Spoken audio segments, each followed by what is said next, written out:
So how's everyone doing today? Feeling energized? We're going to spend the next 3 hours together. It's a long time. I think it's going to bring you some value. If it's not, please tell me. This is an interactive thing. Pepper me with questions.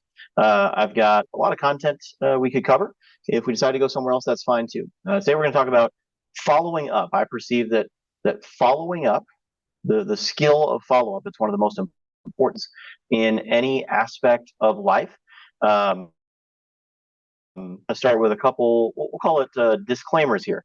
So, so who here has followed up with someone before?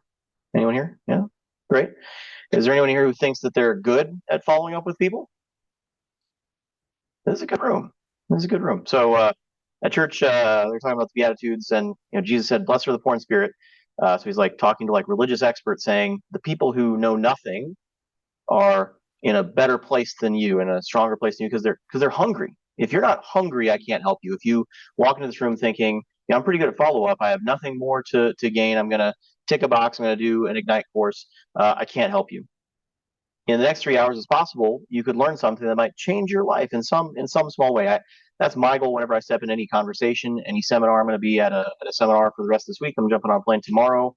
I spend probably about 25% of my life being coached in one way or another, because I think sharpening the saw is really important. So I hope that you're coming to this room feeling poor in spirit. There's very few hands that went up, so I was elated to see that. The truth is that most people are not very good at follow up, and we can do much better. Why do I think this is so important? So let me tell you a tale. So you might know my wife, Elaine. Raise your hand if you know Elaine. All right, all hands went up. Glad to see we've got a few people who are familiar with Elaine. So how did I capture and tame that line of one? Maybe not tame her, but capture her. I built a lead funnel. So I went on eHarmony, Match.com. Plenty of Fish was a thing back then. I don't know if that's a thing now. There's definitely different tranches to those online dating portals. I did A/B testing, so we did some of these photos, some of these photos. We did some of this, ad copy, some of this ad copy for myself. So I wanted to ideally go on a date with a different woman each weekend. I called it the catch and release program. So as a male, if you're intimate with a woman, you're probably not going to go find a different, better woman, right? So I was resolved, and to this day, Elaine is the only woman I've ever been with. Those are my values, something I'm very proud of. But I went on a date with over 100 women over the course of 3 years. It was a grueling, just horrendous experience. Like, it sounds nice, but by the time you get to like date 30, it's just like, this is horrible. There's just not the woman out there for me. I had a CRM. I followed up with people. You In these online dating things, I mean, the app dating scene is different today than it was back then, but it's not that different. You meet someone, you swipe left or swipe right, and you have like a brief conversation, doesn't go anywhere, and the person that you need to follow up with, the person that's gonna change your life, you're just one relationship away from taking your life to the next level. That's what Gary Keller says. That's a person that you need to follow up with. It's not a person that you just bump into in the grocery store and then your life is forever changed. It's a person that you meet and say, this is a person of quality, of substance, of meaning, of value, where I can have a deep, meaningful connection with this person. It's going to take my life to the next level. I need to follow up with this person. The people that you need to follow up with, they're probably busy. Is there anyone who's not busy these days? They're probably distracted. We live in such an epically distracted universe. I matched with Elaine, I think like in year 2 of my search, and then I matched with her again in year 3. I had different A/B testing media. I had my German Shepherd. I had like a full photo shoot with my German Shepherd up at that time. That was what clinched the deal, and we went on a first date. So I started out uh, going on like a dinner and a movie kind of thing, because that's just what, I don't know, society told you. I'm like, this is insane. This is expensive. I don't actually get to talk to the person, and I'm getting fat. And uh, so then I switched. I tried a few different permutations. Eventually, I settled on a Saturday morning coffee, and it was nice because it could be like a 15-minute date if it wasn't going anywhere. And it's like, you usually know in the first 5, 10, 15 minutes if something's going to go somewhere or not. And if it is going well, you're up early on a Saturday morning, and maybe it could go somewhere. And then there's less expectation of like hookup culture on a Saturday morning as well. So that helped. And the kind of person I wanted to marry, I think, would probably be eager to be awake on a Saturday morning getting coffee at a coffee shop. So we met at a Starbucks in a Barnes and Noble. Barnes and Noble was still a thing back then. There were these these devices. They had sheets of paper in them. They were bound on one side. They're books, and and it was actually really tricky because I had brought so many different women here that the baristas knew me, and they're like, "Oh, Nick, you've got another woman here." I'm like, "Come on, man, this is not. This is a terrible first impression." And it went well. And I said, "Hey, would you like to keep this day going?" So we went to a dog park because she liked the dog photos. So I dialed into the fact that she likes dogs. She had dogs, and we could go to the dog park. And I was driving this sexy sports car that she absolutely hated. So I went to my place and got my beat up old pickup truck, loaded up my dog, went to the dog park for a few hours. Um, then she shared some like really deeply like intimate emotional things with me. And uh, it is important that you fall in love with someone early in your relationship. If you start talking to someone about the weather, about small talk, all you do is you teach them that you are a small person. Talk to people about how things are going with their spouse, with their kids, with their parents. Have a life of meaning by having interactions with meaning, and you do that by asking high quality, meaningful questions. You can go to 36 questions to fall in love if you want to get some of those sample questions. This is not a talent. This is a skill. This is a practice that you hone. So I asked her some quality questions to fall in love, and we did. And it got so emotional that um, I said we need a humor break because humor is a curiously relationship building thing to share. Humor is something we don't really understand well as a species, but allows us to talk about things that are very difficult to talk about in a strange sort of way. Something's almost not funny unless it is difficult to talk about. It's taboo or touchy in some way, shape, or form. Humor is a thing that diffuses those sharp edges of the emotionally challenging things for us to talk about. So I watched Dane Cook. I don't know if he's still a thing or not, and he has this beautiful stand up on crying.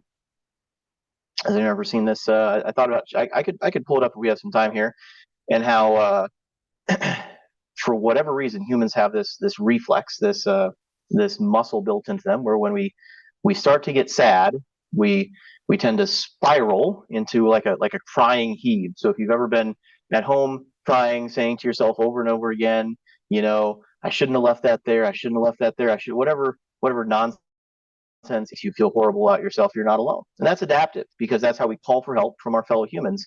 And so I spent an hour enjoying some time with Elaine, uh, trying and laughing about crying.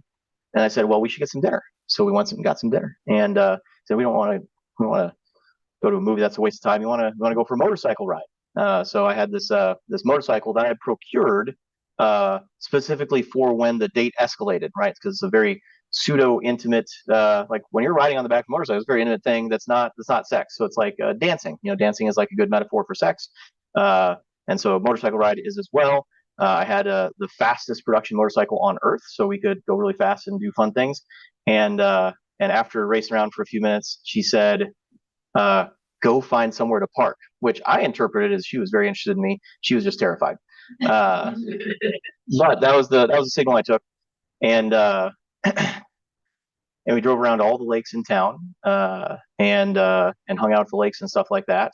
And then I got a ticket for rolling a stop sign at 2 o'clock in the morning at a lake. There's no one there, and I'm literally like laughing, like respectfully laughing, but I'm like, officer, are you really giving me a ticket or whatever? It's like a $150 ticket or something like that for I'm on a motorcycle. Like there's no one here. Like what?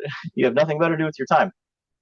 And Elaine got to see the best of me, right? Or a piece of me. Don't like how does a person perform when they're confronted by a suffocating authority, by an adverse outcome, by a sudden expense, and and I confronted it with laughter, just like I did earlier, and then we like parked in front of the cop and just hung out at the lake for like an hour, right? Fucking own it. Whatever happens to you, just fucking own it. But don't roll the stop sign. But yes, roll with it, Jordan. And then uh, we got back to my house, and she's a respectful woman, so we're not sleeping together on the first date. Uh, and she says, "Okay, well, this was fun." I said, "Yeah, this was fun. This is the best first date I've ever had. When will I see you tomorrow?" Like usually you play the game, right? You're supposed to be coy or something like that. She's like, oh, that's a good high quality question. How about 10 a.m. tomorrow morning? So she left at 2 a.m. and that was the last night we spent apart. When you know, you know. Why am I sharing this story with you when I'm talking to you about follow up? It works. Follow up works. When did I follow up in this story? Book a meeting from a meeting. Hold on. Book a meeting from a meeting. Write that down. Book a meeting from a meeting. I can't tell you how many times I see people say, "Oh yeah, we should get together again sometimes." Are you kidding me? Are you being respectful? Are you being? I think that's weakness. It takes strength to say, "Hey, I really love this. I'd like to get together again." If we don't put it on our calendar, it's not going to happen. Did you actually like this or not? Because if you say no, I don't want to put it on a calendar, well, you're telling me how it is. And in our culture today, we are so weak that we can't even handle the trivial discomfort of that conversation. If I had said, "Hey, this was a night for coffee. You wanna go to a dog park?" That's kind of weird. She might say no. My feelings might be hurt. At the dog park, we might do some crying. Weird as heck. I might say, "Okay, well, let's stop crying. Let's wrap this up. We don't want to go too deep too fast." Hell no. Let's lean into this. Let's spend hours weeping together about the most tragic and beautiful things in our life, and let's be intentional and deliberate about falling in love here this day together. It takes courage to become emotionally available for your people in life, the people that matter the most to you, your customers, your partner, your friends, your family, the people you run into in the street. It takes courage to say, "Hey, we've been together for like 8 hours. Let's keep this thing rolling. Let's get some dinner. Let's go on a motorcycle ride." She could say no. She could say no. She could say no. And finally, at some point, I had some level of discretion to say, "Okay, I know you need to go. When am I going to see you again?" Follow up requires courage. And to set a meeting from a meeting, to be deliberate, clear, explicit, and to communication takes extraordinary courage, and people will love you for it. People will love that there is someone in their life that sets expectations, that meets expectations, that makes things happen. We joke about what a relief it is to have plans fall through, to have an evening to just Netflix and chill. What a waste of an existence. I don't know about you, but that first date is the best day of my life. I got 10 dates in one. I didn't waste time. 30 days after I met Elaine, I put a ring on her finger. 9 months after, I gave her another ring. And then 13 months after we met, I married her on October 1st, 2011. So I have a bachelor's degree in computer science, a bachelor's degree in ministry. In ministry school, they teach you you should see all 4 seasons with someone before you marry them, but not too many. So I saw 13 months. That's the ideal mathematical number, by the way. Uh, I followed up with intention. It wasn't easy either. There were times when we would fight. There were times when we would struggle. And today, I don't think I'm hitting too close to home for anyone in the room. There were times when it would be easy for me to be a weak man and say, "Well, we're just gonna hook up for the next 5 years and see if this goes somewhere." How pathetic is that? Commitment is power. We live in an anti-commitment society, and follow-up is the most basic form of commitment. It's the most basic form of respect. It's the most basic form of dignified communication. For you to ghost someone, what a weak affront to someone. So that's the wife funnel, which I will one day trade. That's not actually trademarked, but I just threw a TM on there for the fun of it. So how will your life be managed? How will your life be measured at your funeral? Uh, will there be people there? Will they have something to say? Will they care about you? Will you have to bury yourself? There's an unclaimed remains section at the funeral home. What a sad state of affairs that is. There's more and more every day because we live in an increasingly isolated culture. I think there will be a lot of people at my funeral. A couple years ago, my wife and I, my wife threw me a 40th birthday party, and we invited all of my best friends and people that have had the privilege to impact. They flew from all over the country. We had, I don't know, 100 people there, people of of high regard, people that I have a high regard for. I said I wanted to see a sea of faces of people having the time of their life, whose lives I've had the privilege to impact. That was my gift for my 40th birthday, and she had them all record these little like videos that she put together to like my favorite song, just telling little stories about how I've had an impact on their life. It's a weird birthday party. I've never been to a birthday party like that before.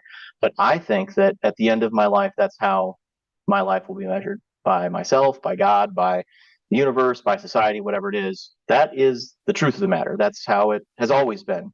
And to believe otherwise is to just be in disbelief of reality, because it's a tough reality to confront. We're going to die. Maybe we live so long as someone remembers our name, but a couple hundred years from now, no one's going to remember your name. It's very unlikely anyway. So hopefully while you were here, you led a life of meaning. You impacted some lives. There are some people that you had the courage to love, some people who loved you. And the way you do that is to follow up with them, to fall in love with them, and to never stop reminding them why that relationship is so mutually valuable. Maybe you do not care about happiness, fulfillment, joy, having a great marriage, friendships, etc. Let's talk about money. Follow up is the most highly compensated activity in our society today, because most people are so bad at it. We have more tools to facilitate follow-up than ever before. And as a result, we live in a noisy society with a bunch of impersonal, undignified, disrespectful follow-up. Let's talk about a funnel that might be relevant to people in the room, to real estate agents. Let's talk about the lead funnel for real estate agents. But I've already showed you how you can create a wife funnel, you can create a tenant funnel, you can create an investor funnel. You can get whatever you want in life at the bottom of a funnel. Let's say you wanted to buy an office building. You'll have to construct a funnel of potential buildings to purchase. Those buildings are owned by people and brokered by brokers who are people, and you're going to have to follow up with those people. In commercial real estate, you might have to follow up with someone for years. It took me approximately 3 years of follow-up to purchase the office building that we are standing in today. Let's say that you wanted to renovate and improve that office building. What does that process look like? You'll probably have to get some contractors, more than one contractor, multiple bids, because I built a funnel to buy this building, because I built a funnel to get the talent to roll the paint, and we get competitive bids, and we follow up with those people and say, did you get us a bid? We follow up with those people and say, hey, I think there was an error in your bid. And then we follow up with those people and say, hey, I think your bid could be a little bit better to compete with this contractor over here, because we'd really like to go with you because we have a great relationship. At the bottom of that funnel is an office building that we own that has a new paint job. Everything that you want in your life is at the end of a funnel. Let's build a funnel. This is the most valuable skill a human being can have. And let's talk about real estate sales. Most real estate agents, more than 9 out of 10, do not survive their first year. That's why we have this Ignite class that I'm teaching today, because Gary Keller figured out that if you just pour into people, they have a much better chance of surviving that first year. And real estate agents that survive that first year, about 50% of them surrender their license during the first economic downturn that they experience in their real estate career. It's a very high attrition field. I love it, because the agents that survive 7 years, they keep their license until they die. There are a lot of 80-year-old real estate practitioners out there, because they've got the grit, and because they've got the funnel. At the top of any lead funnel are new leads. So up here we've got new leads. And at the bottom of the lead funnel we have converted leads. So at the top of the lead funnel, in the real estate investment example, would be 15 different buildings owned by 5 different owners. Very interesting in commercial real estate, by the way. There's just a few people that control all the cards. In the real estate sales world, this would be other humans in society that people who could potentially buy or sell a home. At the bottom of the lead funnel is something where you have closed a piece of business. So this would be an apartment building or office building that you've purchased, that you've done business with a seller. In the real estate sales world, this would be someone where you have closed. I love real estate sales because it has such a finite, such a concrete sales cycle. But what kills people is that they don't realize where they need to focus in their funnel. So at the top is new leads. You need to follow up with them and work them down to the bottom of your funnel. and we're gonna put a few percentages on this board here. So how long does it take to sell a house? How long does it take to list or to buy a house typically in the United States? 30 days. Okay. And how long does it take to find a house once you've decided that you would like to buy a house?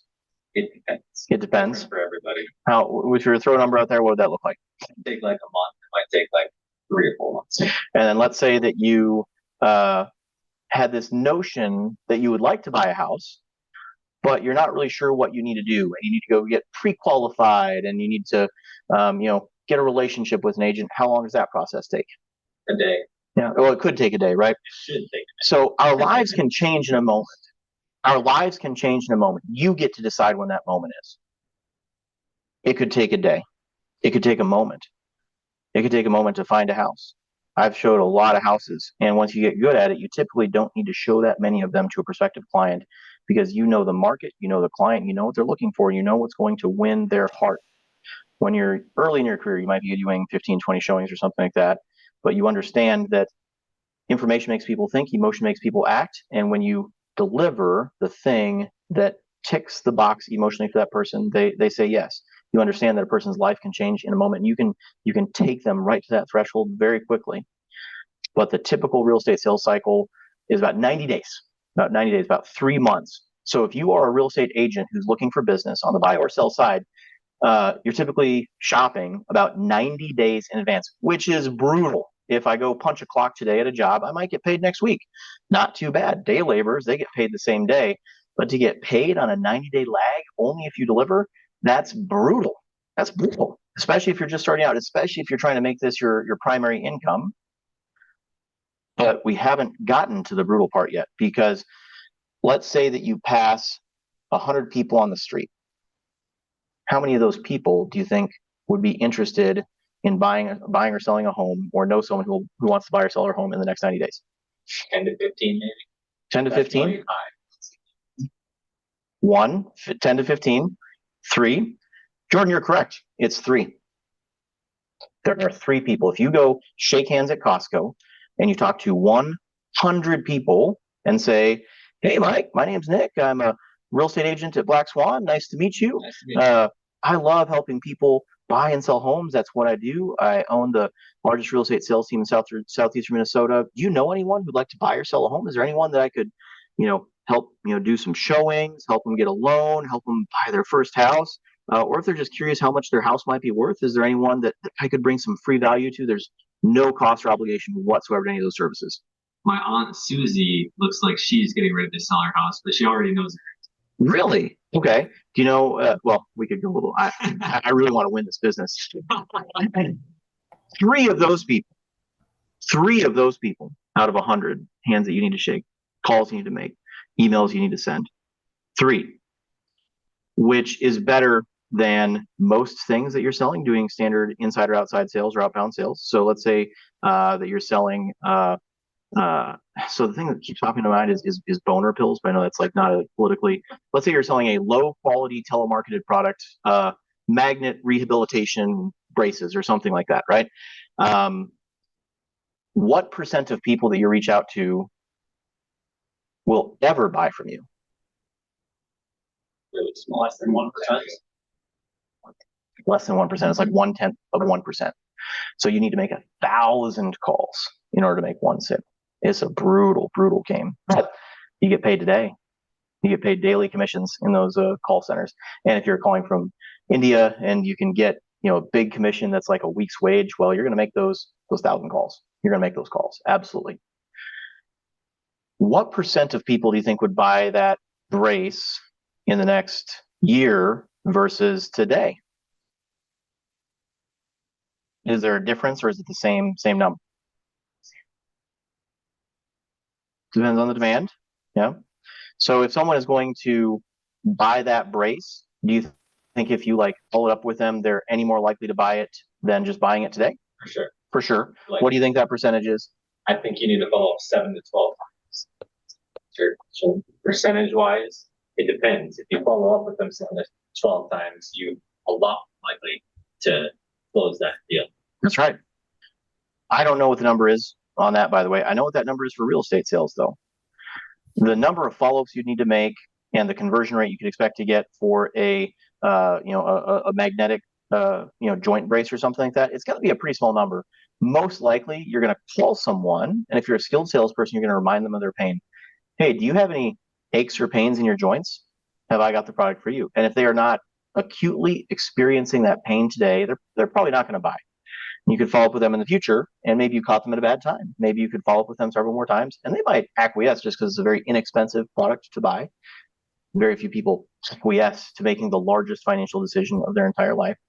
But the fact is, follow-up is not very well rewarded in that industry.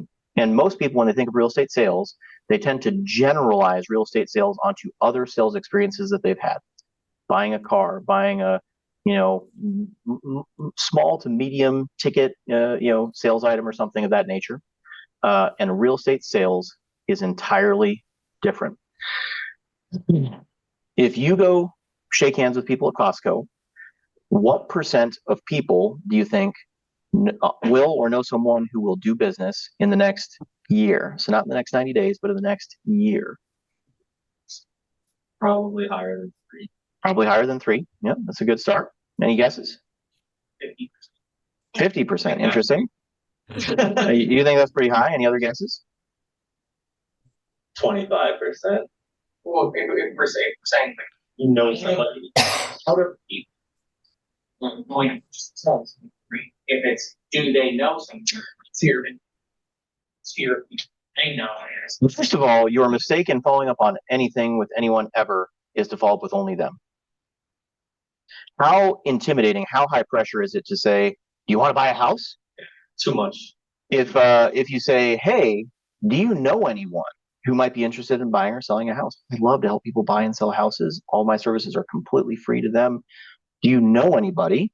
Well, first of all, it gives them a very easy out. Say, sorry, I don't know anybody. And I'm a friendless curmudgeon. I don't have any friends, period, let alone friends who buy or sell real estate.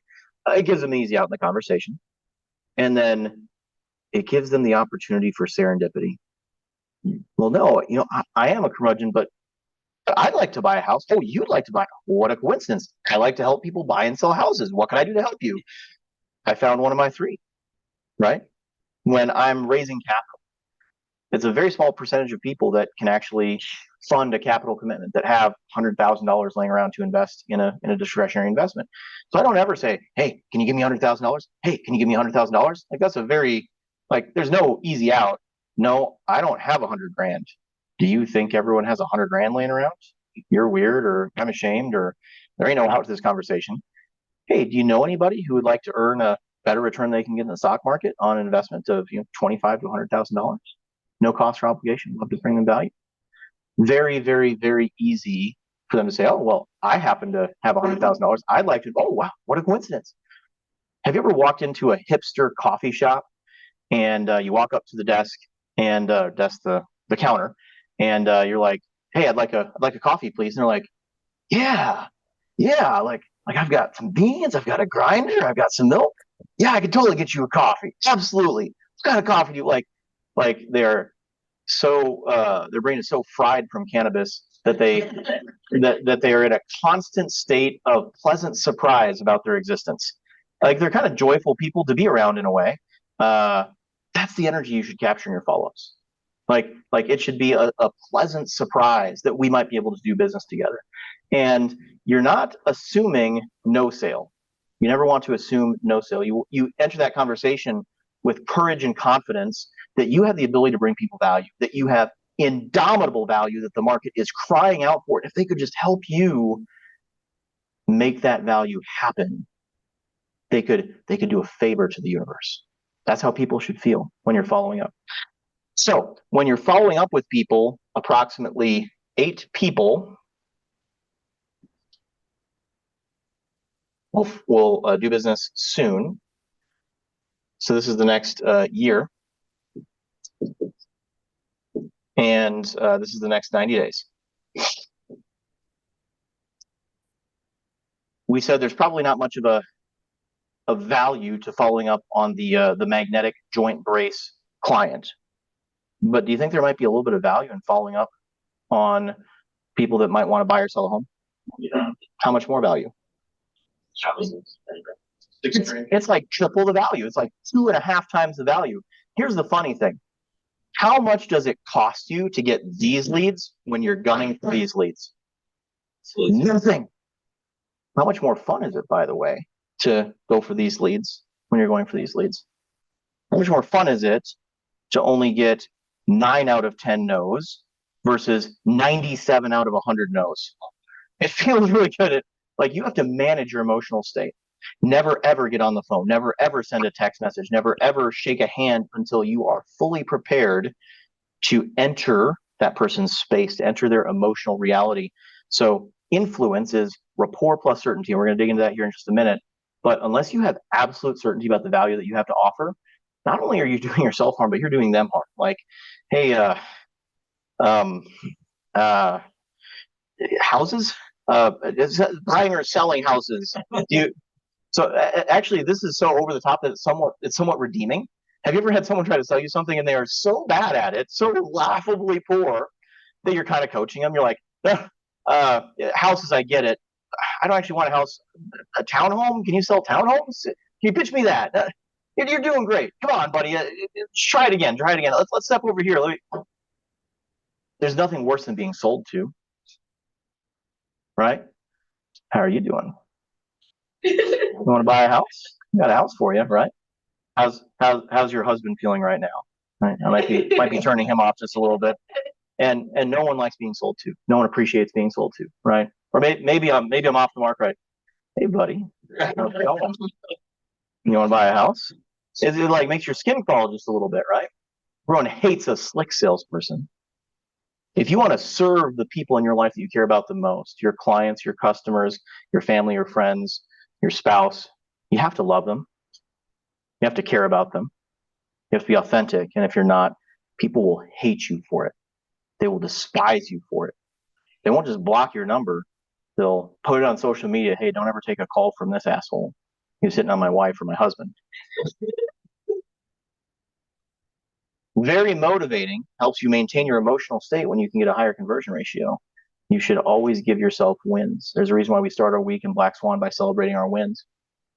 Here's the cool thing about real estate sales. Here's the mind-blowing thing about real estate sales. What percent of people that you call will ever buy a magnetic joint brace? 1%. 1%. Yeah. If you follow up with that person 100 times, does that number go up much? Not. You can do business with very few people that you ever interact with on a daily basis. If you go shake hands with 100 people at Costco, what percent of those people at some point in their life will buy or sell a home? 75, maybe. Any other guesses? 60. Any other guesses? All rolls. Of those 100, keep in mind, by the way, that you're at Costco. It might already. Yeah. Keep in mind that you're at Costco. Why does Costco have a membership? It's exclusive. And as Delta Airlines would say, most of our customers have a desperate need to know that they are better than some of our customers. I'm going to say that a second time because it is a deep and offensive insight. Delta Airlines, there are 17 boarding zones, and you're wondering why would they go through all these hoops? There's the card and the membership and the platinum and the diamond and the tags, because most of our customers have a deep need to know that they are better than some of our customers, that there is someone that they are above the totem pole on. Please. That's why there's the lounges. That's why there's the gates. That's why, because people have a deep need to know that they have some kind of social status that's validated in some way, shape, or form. So exclusivity. Why does Costco sell memberships? What do you mean security? You have to scan to get in. You have to scan to get out.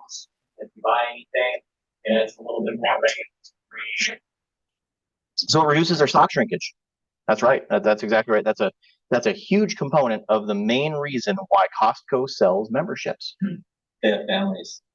They have families. Yeah, meaning they buy in bulk, right? So it's like usually it's so maybe they're more like my house. Yeah. Well, you're a step ahead of me there. So Costco sells memberships. because they don't want to do business with someone that doesn't want to pay $50 to shop for the best price for the best product. Because they will lose money trying to serve everybody. So they need to hone in on the people they can serve. And that filter, it's a $50 membership, which is like a pretty low bar. You'll make that up just in gas, right? And yet a small percentage of the American public has a Costco membership. So they go to Walmart and they pay more for a worse quality product because they don't want to spend $50 on a membership. And Costco knows this. Why would you want to go shake hands at Costco, my friends? Serious. Those people are serious. They at least have $50 in their pocket. Maybe they got enough money for a down payment. They probably have a household. They are the people that Costco has curated that they want to be in business with. And those people have an extraordinarily high home ownership rate. If you go shake hands at Costco, 97 out of 100 of those people will at some point in their life have the ability to do business with you. 97. There's only 3 people that are in the never bucket. 3 out of 100. It's crazy. So how many people here are in the someday bucket? Can someone do a little bit of math? A little bit of easy math? 90. No. It's the Well, yeah, you could add these up. Yeah, 97. I love getting 97 out of 100 yeses. That's a very emotionally charged sales engagement, right? 86 in the someday. 86 in the someday bucket. Who's selling something that 86% of the time is a yes? How easy is that? That's shooting fish in a barrel. Yeah. Water, yeah, bottled water, yeah. We did a business competition at one of our retreats, and that was the takeaway was selling bottled water. So, what does it look like to sell to the now people? Harder to find. Harder to find. What's a marketing activity that would help you find the now people? Yes, following up, absolutely. Just don't overthink this. What's something you could do to try to reach the now people? You go shake hands, and you're going to get a whole lot of these people, but you're not going to get very many of these people. But you could absolutely shake hands, and everyone here should be door knocking, shaking hands, and cold calling. Every single person here. Well, I'm sorry. Never ever cold call. Only warm call. Follow the do not call list. That was the one piece of training I got on this education was to encourage people to follow do not call laws. Calling like Zillow for sale. There you go. Or sign up for Zillow leads. You know, people that are inquiring about a house or something like that. That'll get you the now people. How expensive is it to follow up on those now people? It depends. If it's a for sale by owner, it's free. If it's Zillow leads, you're paying. Yeah. In the world of leads, some leads are more valuable than others. So a lead to buy that magnetic joint brace is not a very expensive lead because it has like a low conversion rate and it's a low ticket sale. Leads to buy and sell homes now are these inexpensive leads or expensive leads to buy. They are the most expensive lead you can buy. They're up there with country club memberships and credit cards. So last time I checked, $1,200 a month will get your phone ringing 6 times if you sign up as a Zillow Premier Partner. It's not 6 leads; it will make your phone ring 6 times. That's a market price. It fluctuates a lot. It's extraordinarily expensive to sign up for those paid lead sources. If you wanted to market to the someday people, what would be an example of marketing activity that would market to the someday people? Shaking hands. Shaking hands at Costco, baby. How much does that cost? Zero. $50. Cost of membership. It's the cheapest country club you'll ever get into, and I think it's a better cohort too. Being active on social media. Being active on social media. How much will that cost you? 0. 0. What's something else you could do to market to someday people? Pay for leads on marketing, like Mayor. I don't know who that is. He's a good agent. He is with EXP and he's like marketing all over the place. He's got like YouTube ads, stuff like that. Like, What's something else you could do? reach out to people. Reach out to people on your phone. We're going to be doing that today. Get ready. What else could you do? Keep in touch with the people you've already. There you go. Just follow up with the people that are already, who are the most likely people to do business with you? People who have already done business with you. And yet those are the people you tend to follow up with the least. As a real estate agent, it's extraordinarily common to get under contract, coast to closing, and toss someone the keys and never say anything to them ever again. And it's absolutely crazy. If you are not hosting a Chipotle catered housewarming party for every one of your closings, you are missing your number one lead source. It costs you $100 to host a Chipotle housewarming party, and it looks like this. Hey, congratulations on the home sale. I love to go the extra mile for my clients. How would you like it if I threw you the most amazing housewarming party you've ever had? It's low key, nothing crazy, just a few decorations. I'll get some Chipotle. Would that be valuable to you for me to throw you a party? I'll take care of everything. You don't have to do anything. I know you're busy with your upcoming move. Would you like to do that like right after you close, right before you move in, when your stuff is there, or after you've moved in your stuff? Because it can take a while to get your stuff moved in and get it looking amazing. When I get my stuff moved in, so it's more housewarming. Perfect. So would it offend you if I followed up with you in like 30 days to get your housewarming party on the books? Fantastic. Scene. Hey, you said you wanted me to follow up with you 30 days later about your housewarming party. You ready for your housewarming party? Yeah, let's do it. Fantastic. So as I said, I'll get everything set up for you. Who would you like to have at your party? My closest family. Okay, what are their names? What are their email addresses? What are their phone numbers?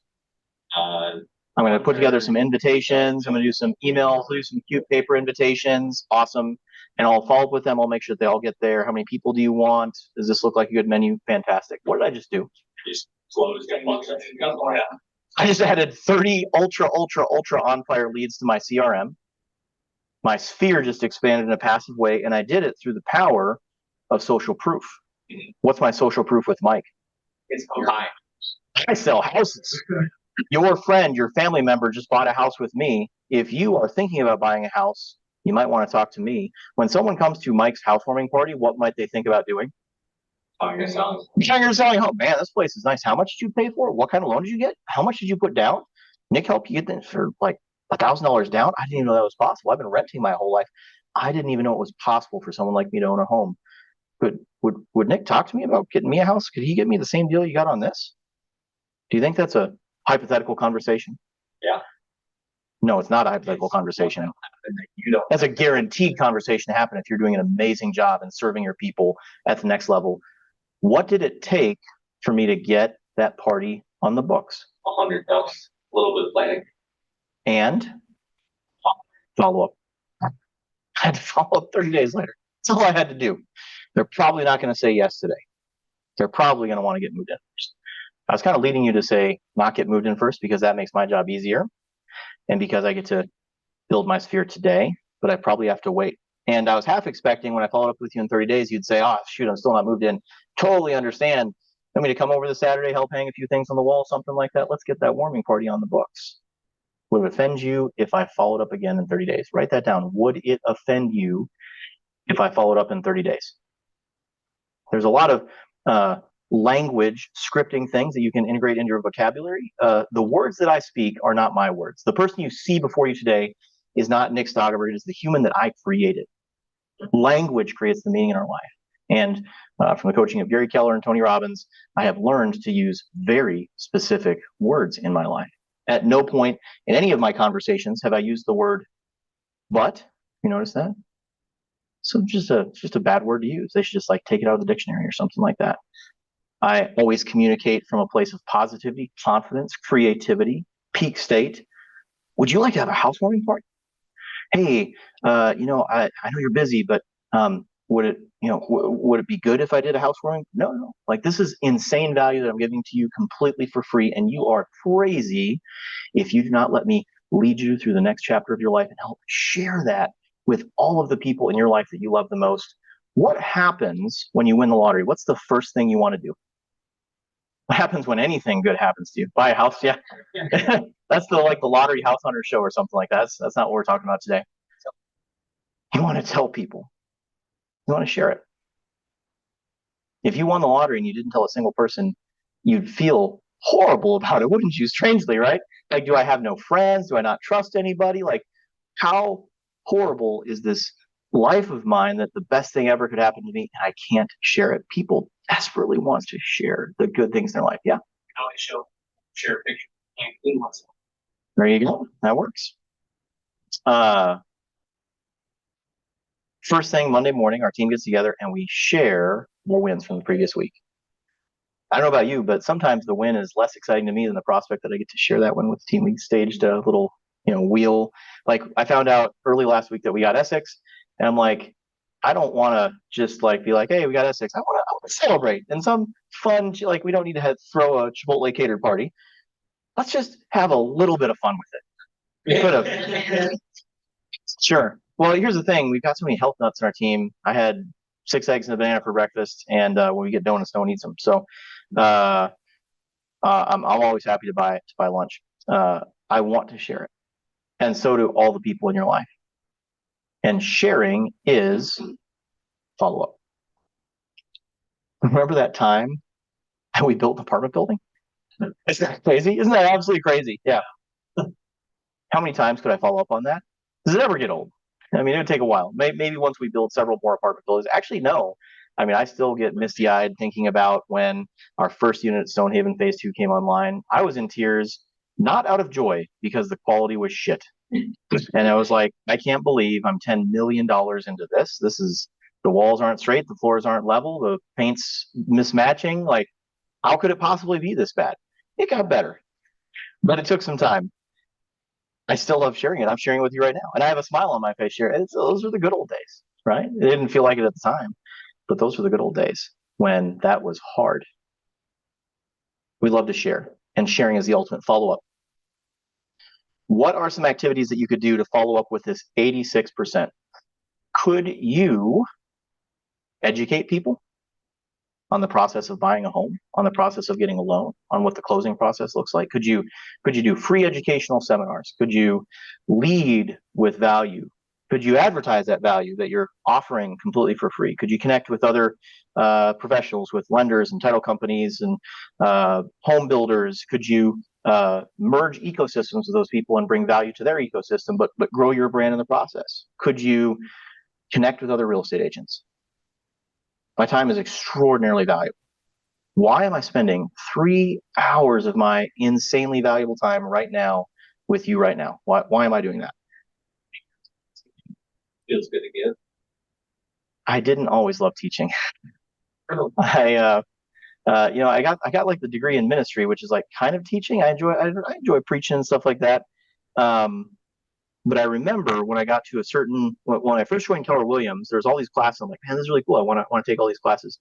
Cody, you're letting all these people in, right? I just want to make sure. Okay, great. I want to make sure we're not getting hammered by people who can't get in. But I remember there's all these classes. I did Bold, I did Ignite, I did everything that was offered. I was in class like 3 hours a day, 5 days a week when I first got my license, and I got to a certain level of success because you know what? I went to the classes and I did what they said.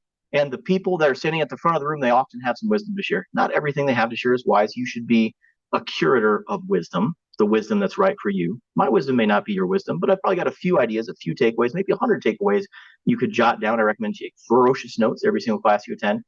Take notes like you're going to teach it. What do you think I did? I took notes like I was going to teach it. And so now I'm teaching it. I remember when Erin Duckworth came to me and she's like, Nick, you're getting a certain level of success. I've got a great news for you. You now get the privilege to teach at the Market Center. I'm like, okay, yeah, great. But I got to follow up on leads. I got to generate some commissions. How much am I getting paid for this? And she's like, oh, Nick, you have no idea how much opportunity will come your way as a result of you teaching for us for free. I'm like, what kind of weird pyramid scheme, Jedi mind trick is this nonsense? But you know what? Everything that Erin had taught me to do worked. And she told me to teach. And she said, you have no idea what opportunities will come about as a result of you teaching. And so I did. And you know what? A lot of opportunities came about as a result. Ones that I never could have possibly predicted. Relationships with other agents, because there are lots of agents in the room. Relationships with investors, raising capital, finding new opportunities for properties that I could purchase, because I talked about how we bought distressed single family homes. And to this day, I get calls every week from agents who are like, Nick, I did a class with you 3 years ago and I don't remember anything about it, but man, you sure got me fired up and I got a few tips from it. And I remember that you bought distressed homes. Are you still doing that? Would you like a distressed home? Do you think those are expensive leads to buy? No. Those are very expensive leads to buy. I get them for free. Other people out there are paying $10,000 a month to generate those leads because I taught a class 3 years ago because I love those people and I cared about those people. And one way or another, I probably followed up with them a little bit along the way. So like we have an email list that has thousands of accredited investors my dearest friends, and we just sent a blast to that list and said, hey, I'm doing a talk. Would you like to do that talk? So hopefully some of those people are with us right now. We've got 21 people online right this second. Why wouldn't I invite them to this awesome, party that I'm having right now? What am I doing right now? What am I doing right now? I'm connecting with people, I'm loving people, I'm serving people, and I'm following up with them. I come and I teach these classes over and over and over and over and over again. Would you invest with someone who's doing their first deal? Probably not. No. I can't tell you how many calls I have with investors. I've done like, a dozen calls just in the last week, and they say, I've been following you for years. I've been reading the stuff that you write. I've been watching the webinars you put on. I've put a lot of the work that into my personal life. I did a 15-minute call with you 2 years ago, and I've still got those notes, by the way. Every time I pick up the phone, I have extraordinarily detailed notes about that call. And I pull, oh yeah, Paul, I remember. Here are my notes from 2 years ago. You were just about to buy your first property. How are you doing now? Did you get that property? Oh, you've got 10 properties and you're getting a little burned out. It's a lot of work. Now you want to be a passive investor? Well, guess what? I've been showing up. I've been teaching. I've been offering value. And I've been doing deals that whole time. Would you like to invest with me? I think he might. This is follow-up.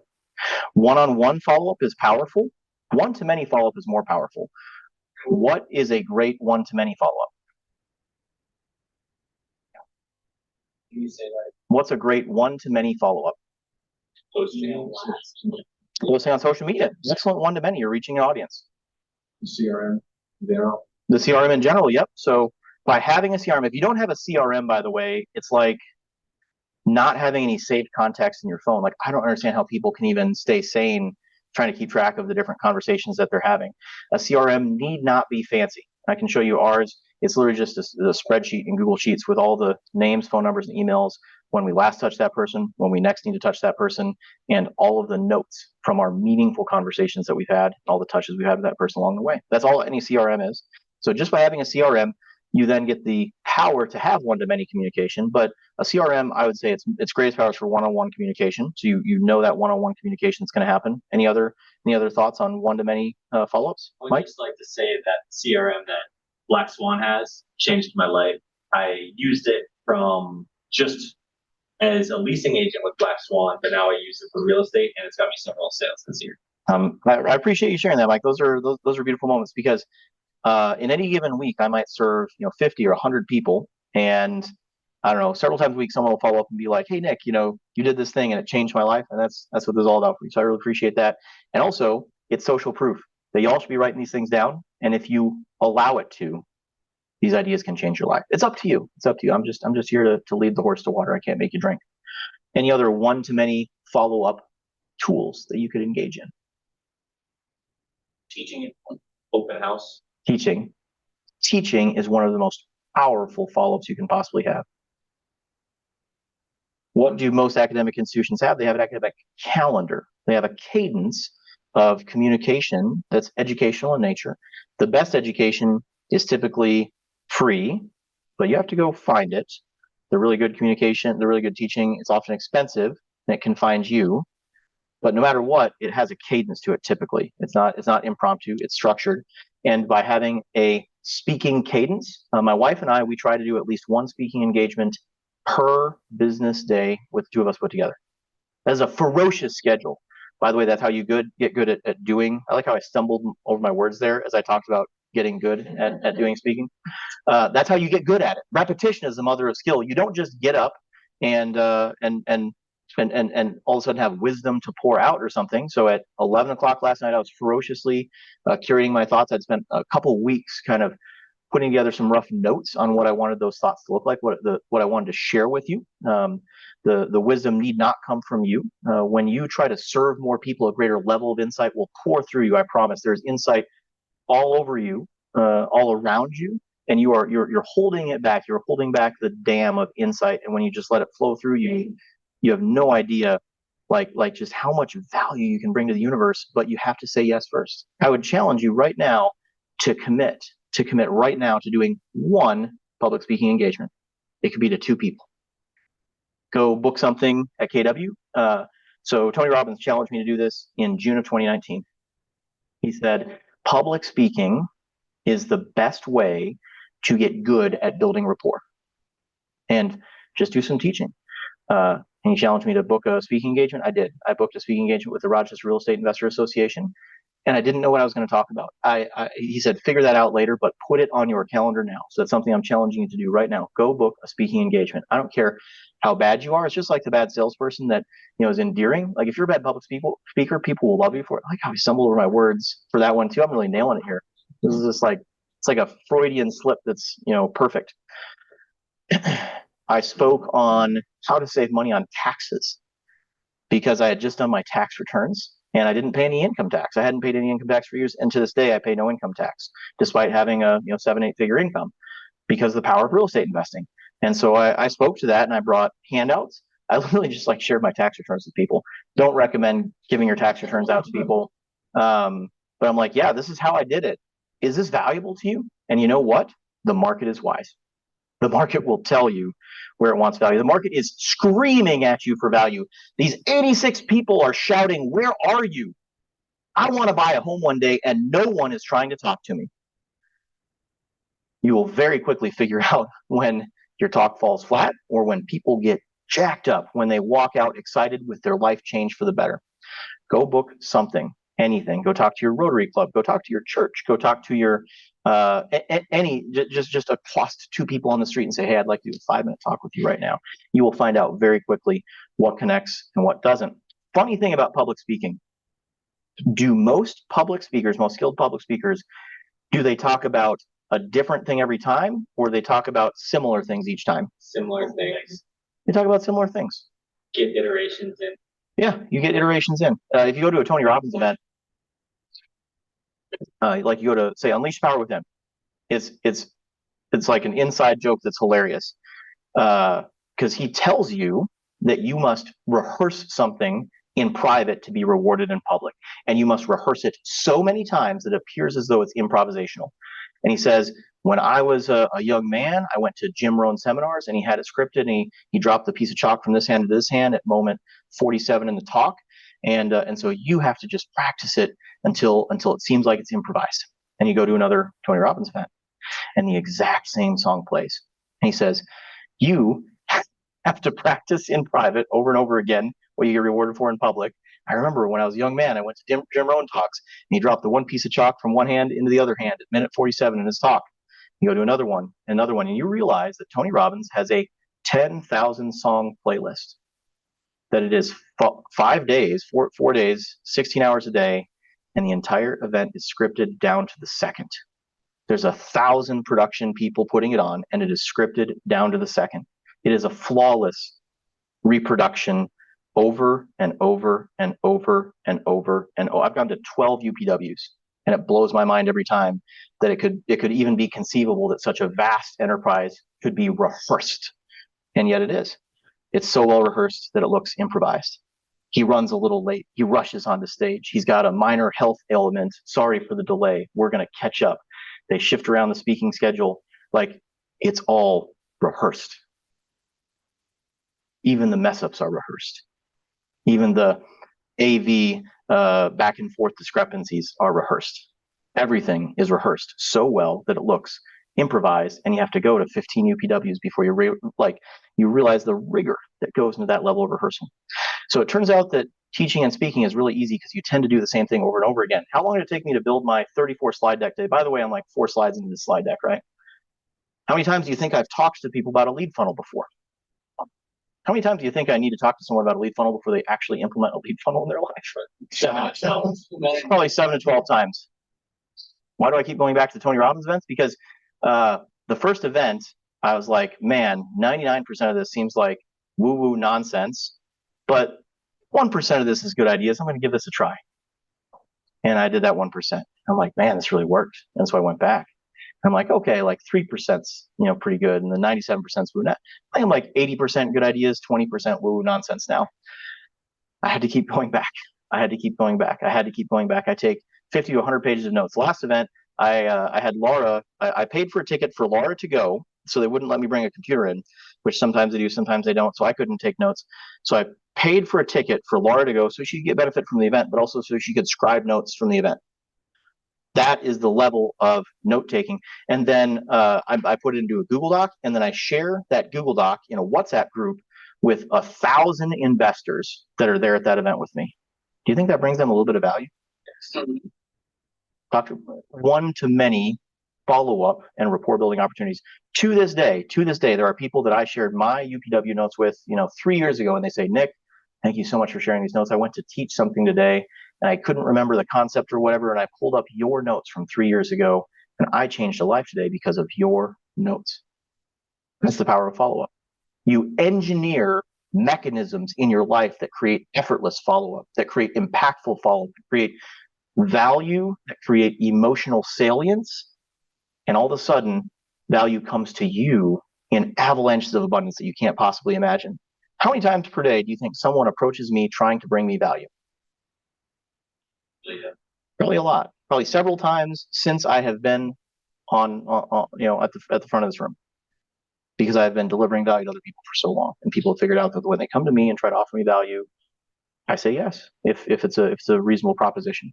If you're a real estate agent, would you like it if you were being constantly accosted by people who wanted to buy and sell real estate? Yeah. It's not hard. It's not hard. It's simple and it's easy, but you have to do it. Most people, they just don't have the discipline, don't have the rigor to do it. I promise you, with enough rehearsal, this is no more difficult than tying your shoes. Block a time on your calendar to do a public speaking engagement. Take notes. Every teaching event you ever attend, like you're going to teach it, and then teach it. Please rip off everything I'm sharing with you. I have no monopoly on wisdom. It's all from Gary Keller and Tony Robbins and Jesus and all the other great teachers of old. You just have to do it. That's all you have to do. I block my calendar. I'm going to go to a conference this week. What do you think I do at every single conference that I attend? I have a lot of notes. I'll take 100 pages of notes at this conference that I'm going to attend. What do I do if it's the most insanely awful talk I've ever seen? Take notes. Why would I take notes if it's such an insanely awful talk? Tell me what I have to do. This person's invented 10 ways to fuck up that I never could imagine. Like, this is a work of art. It's so bad. There was a talk at a conference I went to in January. It was on like masculine, feminine energy and how men need to like reclaim their masculine spirit. And it was like a lot of shouting, and there was some kind of coming of age ritual. I knew that he was trying to sell us where we go to an island and we shout with him. But I could not figure out what any sentence he was saying meant. It was all kind of weird marketing double speak or something. We have a highly diversified tribe of winners that we get together with on a regular cadence to hold each other accountable and take our lives to the next level. Just that for like an entire hour. And he never once said build a funnel. He never once said go teach a class. He never once said get the word but out of your vocabulary. He never once said go shake 100 hands at Costco. He never once said take notes like you're going to teach it and block time to get. He never once gave me a single actionable, tangible item. And I wrote that down. This is abstract nonsense. And so to this day, I try really hard for my talks to be a series of beats. So if you go to a good movie, there's like ebbs and flows, there's ups and downs. And you typically have like an action beat every 7 minutes or so. That's like the Marvel formula. And you can't just be shouting at people the whole time. You have to go up and you have to go down. And people will phase in and out. Some people might be checking on an email and then they come back and like, crap, where was he? So you can't have super long strings of consciousness, right? You have to keep it tight, and you have to conclude it with an actionable item. And that was really driven home by that horrible talk that I attended this past year, this January. So I take ferocious notes. What else do I do when I go to a conference? I'm going to pay $10,000 to be at this conference for a couple of days, not to mention my extraordinary valuable time away from my family, away from my business. How am I going to make every second count? Be there when it starts and be the last person. First one in, last one out. So Hunter, you've gone to conferences with us. Yeah. It is embarrassing. It is embarrassing how lazy everyone else is there. They're rolling in at noon. I mean, we're paying, to have like a vendor booth there. We are the first ones there and we are the last ones out. We're the first ones there and we're the last ones out. We're the first ones there and the last ones out. What message does that send? We're serious. We care. We're serious. This seems like a great opportunity to show a video to you. Make sure I've got... I don't know if I'm sharing sound or not. We're going to use one of these slides, I promise. Let me get to some of these slides.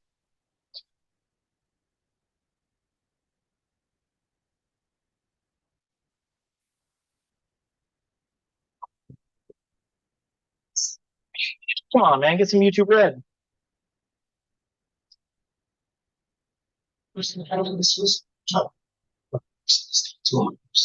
Leave. Yeah, you don't believe in yourself. It was going to be. I think that was one of the benefits of being an athlete. It forced me to look. So the game is, you know what? That's not working.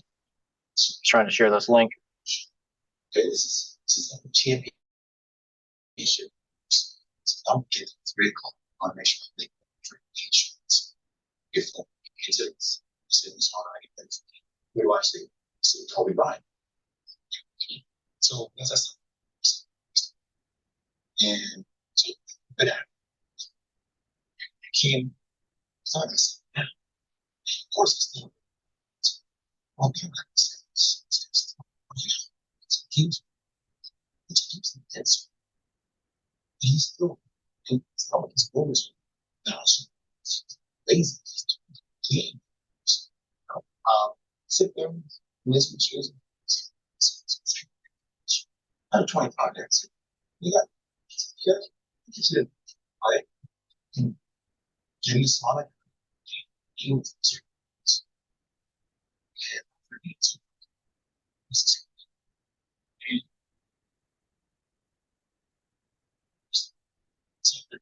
Hey, that's all. Yeah.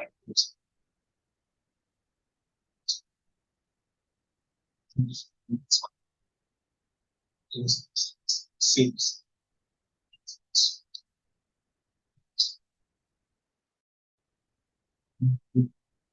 So, what? Anyone have a takeaway from that?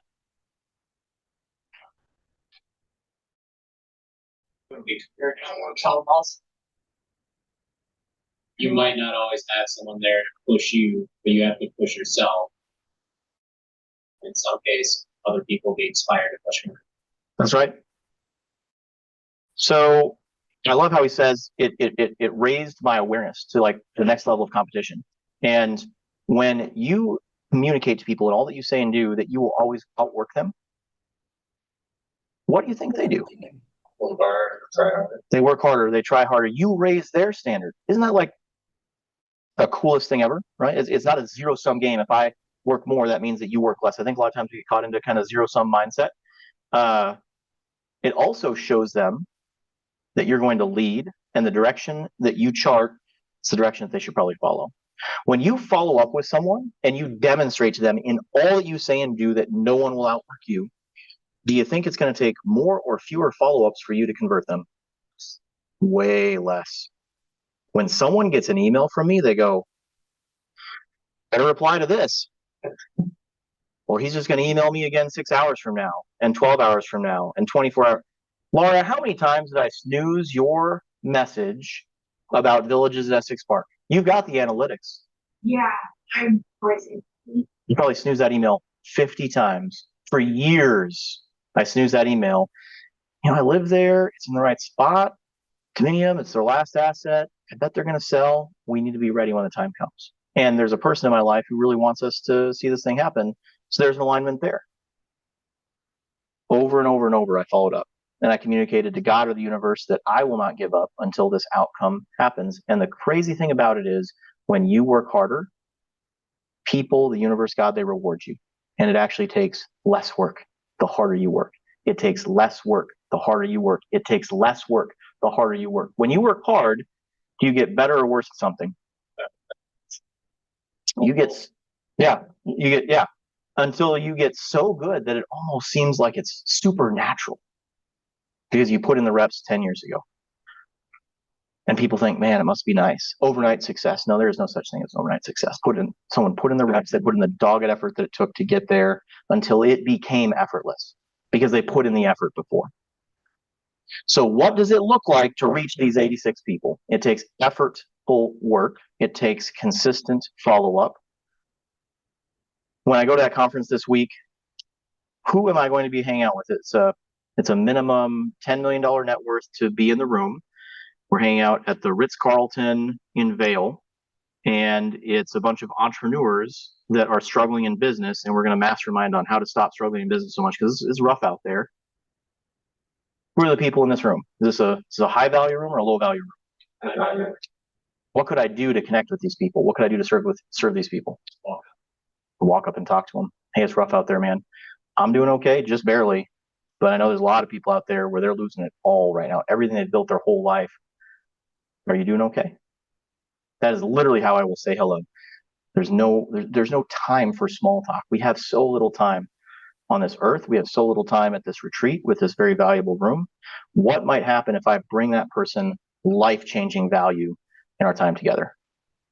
In the future, they provide value back. In the future, they might provide some value back, maybe, if it was meant to be, and I'm okay with that, because I don't know about you, but I would rather go and pour out value for the people that I know I can love and serve the most and let the chips fall where they may than do cold calls. I don't like doing cold calls. I don't think anyone likes doing cold calls.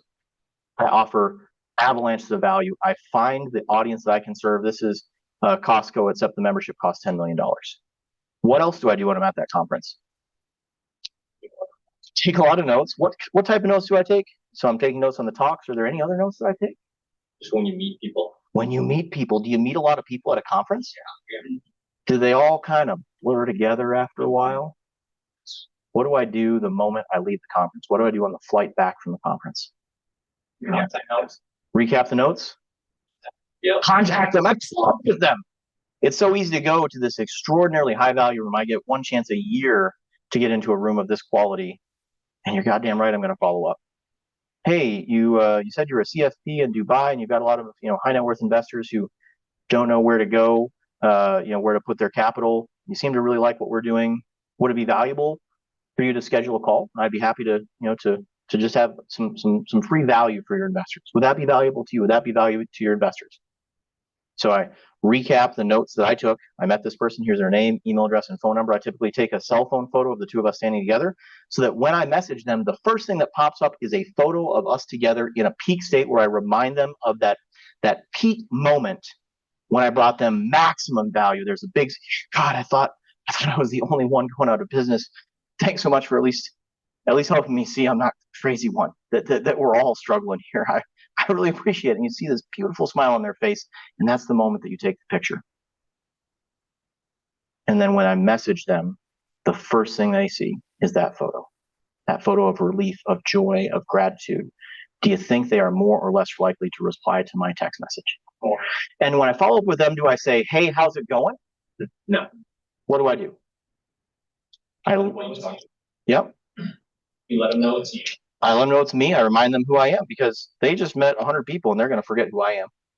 Everyone has this illusion that the whole world is looking at them. They trip and fall over their shoe and now they're embarrassed. They need to leave the store. Like, everyone is so caught up in their own reality, their own mind. They do not have time to think about you. So I'll just give you that gift right now, that if you just stop thinking about yourself, you're going to be extraordinarily successful in life, because no one else is thinking about you. That's the cold hard truth, unless you follow up with people anyway. What else do I do in that follow-up message?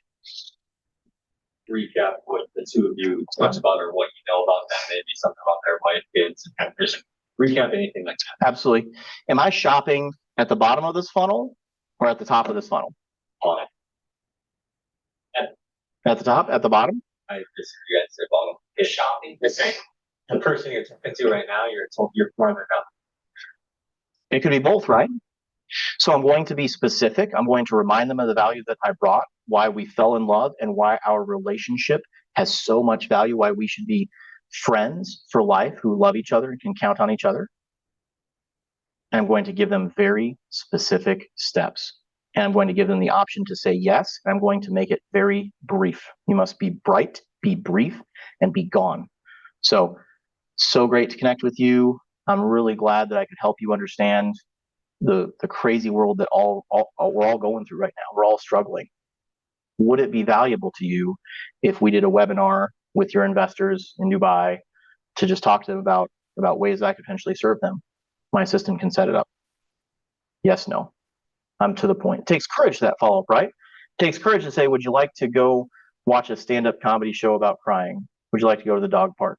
If he says yes, Great, we're going to move that thing along. If he says no, no problem. Would it offend you if I followed up with you again in 90 days? That's it, yes or no. And if he says no, I'm sorry, yes, I don't follow up. I put them in the CRM. I mark them maybe as a Christmas card list or something like that. I might add them to our email list. So this person that I brought value to 2 years ago at a retreat might show up to this talk today and think, man, that Nick guy, he was on fire. Show up to this talk. And I might even be reminding someone on the call right now that there are people in his life that I'd love to serve with an investor relationship, or that you could serve in selling them real estate. That's all this is. It's truly that simple. But when we don't lead, when we're not specific, when we don't give someone brief action steps, when we're not bright, brief, and gone, when we just say, hey, how's it going? Like, who wants to respond to that message? This is weakness. It's failing to serve. It's adding noise to their life. It's taking clarity away from their life. So those are some of the things that I'll do at this conference. That's the rigor that I use when I'm on the road. If I'm away from my family, I'm going to be sleeping very little. I'm going to be the last one at the bar. I'm not drinking, but I'm the last one at the bar. The event I went to a year ago, these people are fairly competitive, somewhat competitive. So they did an arm wrestling match, and they're in really good shape. That's why I go to the gym so much, is to try to sort of compete with these people. So two of them had an arm wrestling match, and they're both intoxicated, and one of them broke his arm in the arm wrestling match. That's the level of competitiveness of this group and how physically strong they are. So fortunately I was sober, and it was, like a 4-hour trip to get this person to a hospital. Do you think I brought that person some value? I made sure he had his credit card and his insurance and his toiletries. So that person leads a group of passive investors, of like 1,000 passive investors. Now, I'm not like shopping for his endorsement, but it seems like it could be valuable for me to have a favorable impression with this human, wouldn't it? Mm-hmm. Because I was present. Because in that moment, I went, wow, that is the most sickening sound I've ever heard. What can I do to create value in this moment? Can I make a sling out of a sheet? Can I arrange transport? Who can I call? I mean, we're in a ranch in the middle of nowhere. There's no cell phone service. What can I do to serve this human? I put myself in proximity, in relationship to the right people, and I brought them massive value. And now when I see that person in the future, hey man, how's the harm? Right? So reminding them of a moment of extreme emotional salience when I brought them extraordinary value, and that is my hello. That is my hello. No one wants to talk to you unless you are bringing them value, and you have to remind them of their pain, and you have to remind them of when you have brought them value in all of your follow-ups. So you need to market to this 86%. If you're going to succeed, if you're going to thrive as a real estate agent, you have to market to that 86%. It's what we do with investors. It's why we do these webinars over and over again, because it takes years for someone to have the confidence to invest with us. And what's the typical sales cycle? How frequently does a person turn over a house? 7 years. It's getting a little bit longer, but that is the industry standard number. What did I say towards the beginning of our time together? What percent of agents make it through their first year? Less than 1 in 10. And what percent of agents surrender their license at the first economic downturn? So this is the 1 out of 10 that survived the first year. What percent of agents surrender their license in the first economic downturn? Half. What cowards? The agents that make it 7 years, how long do they keep their license? Right. Why? They have the phones. They have the funnel. They've hit the 7-year cycle. The person that you sold a home to 7 years ago, if you've done a good job following up with them, they just call you and say, hey, you sold me that house. It's now worth 50% more. Would you like to make a double-ended commission listing it? Hell yeah. It's a $50,000 phone call. I'm going to take that phone call. Am I ever going to stop taking that phone call? Never. I'll be 90 years old. I'm going to keep taking that phone call. And all you have to do is stay in contact with people, is follow up with people. Hey, how are things going? Do you still love your house? Is there anything I can do to serve you? Do you know anybody that might want to buy or sell a home? Would you like to know how much your home is worth? Something I'm very familiar with, a way I can bring you value that costs me very little and costs you nothing. I'll bring you a free pie, and I'll give you a can of whipped cream if you can give me a referral to someone else. Just a little wink and a nudge. That's all it takes. It's not complex. You just have to do it. If you can lean into this wisdom, brutal industry that you don't get paid next week, you get paid 90 days from now.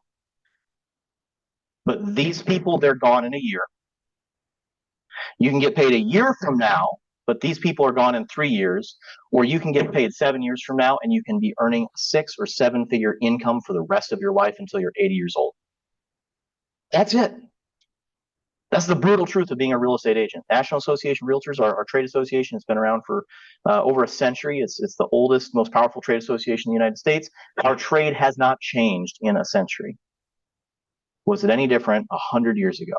You buy a home, you sell a home, you follow up with the people. You used to take a horse and buggy.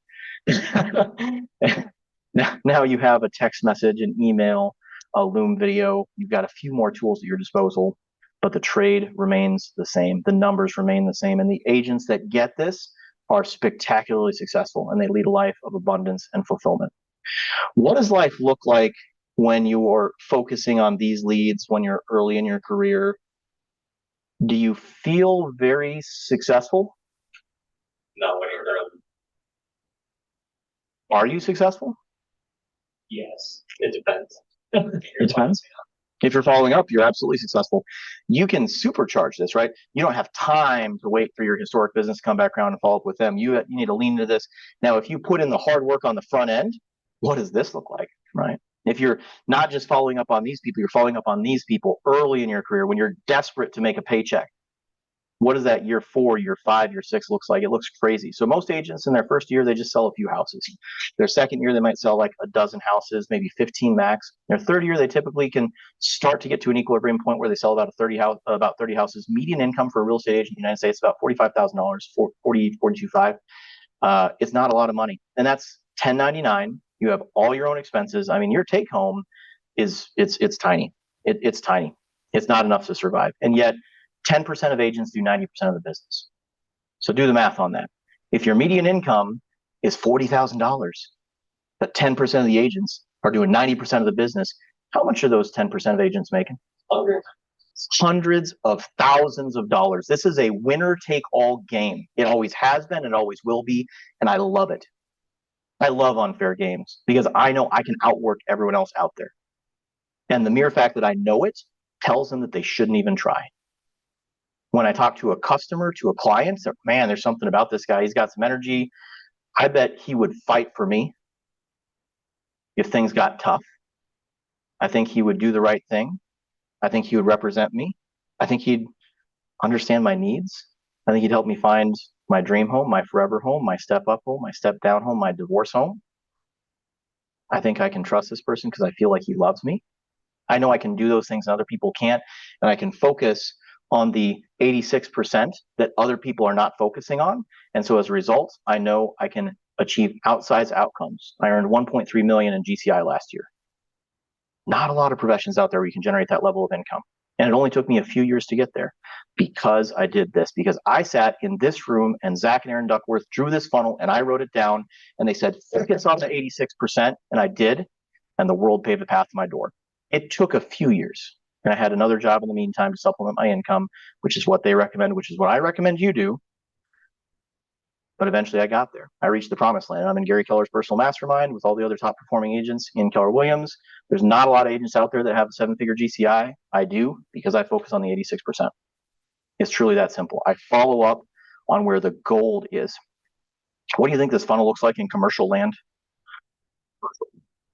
Commercial real estate. Yeah. I mean, for people that buy. First of all, there's no data because it's all secret. I would guess that the people that buy are like such a small percentage of 100. Less than Will 97% of the people that you run into in Costco eventually do business? Absolutely not. Absolutely not. It's like 0.0001% that will ever do business. So most brokers, it's a ruthless screening process for you to ever speak with them because they know that the vast majority of people they speak with will waste their time. So what does that process look like when you want to do business with a commercial broker? What do you think it takes to get on the radar for a commercial broker? Let's say you're a real estate investor and you want to buy a property.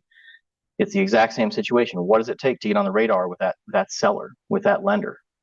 Ruthless follow-up. Ruthless follow-up. Ruthless follow-up. In the meeting we had just before this one, I talked about, we're almost under contract on a $40 million deal. And I went and I met with like the junior broker, the person whose time is not very valuable. And he goes, "Oh, thanks so much for flying in. I know it's a long trip." And I said, "Dude, I drove 8 minutes to get here." He had no idea who I was because, brokers, they have to screen their time very aggressively. And for some reason, I just wasn't on their radar. I can take that personally, right? I can tell you it's never personal. It's business. Do you think I followed up with that broker? Yeah. I think I did. Do you think I eventually spoke to the senior broker who probably hired a PI or something like that to do a dossier on me, and then they knew who I was, right? That's how it works in commercial real estate. If 10% of the agents in residential real estate do 90% of the business, what do you think the distribution is in commercial real estate? Way less. What percent do you think did 90% of the business in the multifamily space in the state of Minnesota last year? There's probably about 8 agents that did 90% of the business last year. And I hung out with one of them last week. Me, Justin, and Hunter went and hung out with him for a week and made an offer on a property we don't really want just to respect him and honor his time. I love unfair businesses because I know I can outwork everyone else in the field. And now when I'm one of those 8, I have a hopelessly unfair advantage that's going to allow me to achieve outsized level of success. There's a huge moat that protects me from competition. You should seek out these things in your life. You are never looking for the quick dollar, the easy dollar. You're looking for the get rich for sure, not the get rich quick system, career, profession, process. Being a real estate agent is not a get rich quick career, but it is a get rich for sure career if you follow up and if you focus on the 86%. Okay, so how much time have we spent? We're halfway in. I've spent 90 minutes of my extraordinarily valuable time. Getting an hour of Elaine's time costs $2,000 if you're on the list. There's only 4 people on the list.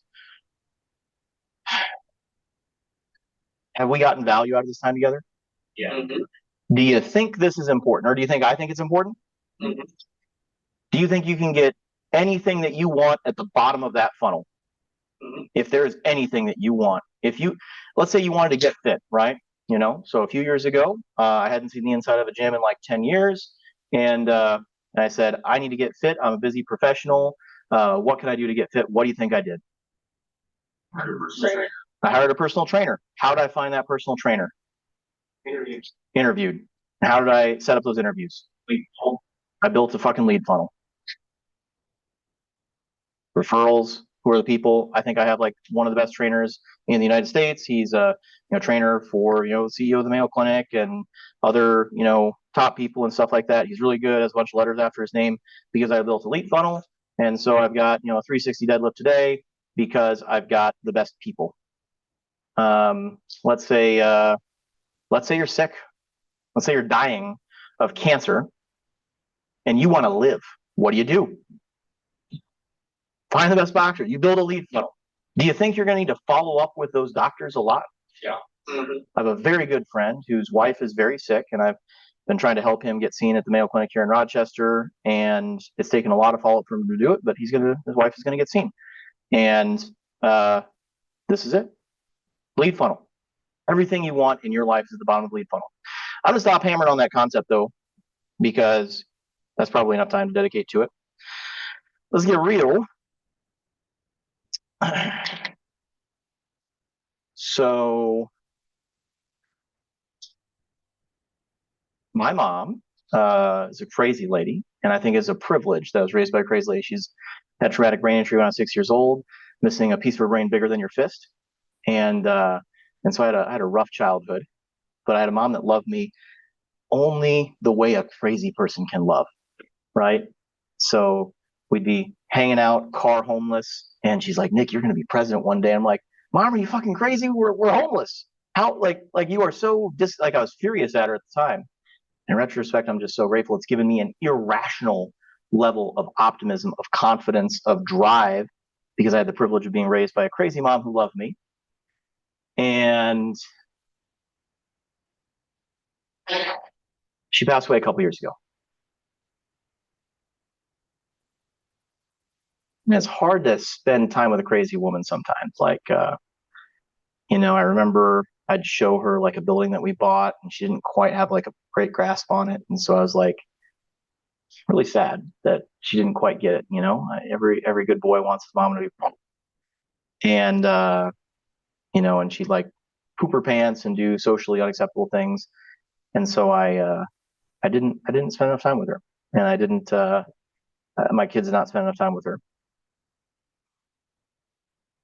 Who in your life are you not spending enough time with? I want you to write down right now. And I want you to estimate how many touches you have left with that person. Everyone online, I hope you're listening. I hope you're participating. I want you to think of the person in your life, your grandma, your grandpa, your mom, your dad, your aunt. Who's the person in your life that you love the most, that you need more touches with? We think of touches as a burden. We've got so many more touches we need to make today to get a lease, to get a sale, to get a personal trainer, and it's drudgery. But I would see my mom about once a week. She lived a couple miles away. I could have seen her every day. It would have cost me nothing. I could have seen her every day. She'd have good days and bad days. I could have got her on so many good days. I would have just followed up. So I would have just stopped by and said hello. I knew that her health was in bad shape. And I would travel a lot, so I'd miss a lot of weekends. Let's say I visited her with her on half the weekends if I was really brutally honest with myself. I saw her 25 times a year, maybe. Some good, some bad. And I knew a couple years in advance that the end was close. And I was never honest with myself that I was going to see my mom 50 more times. Some good, some bad.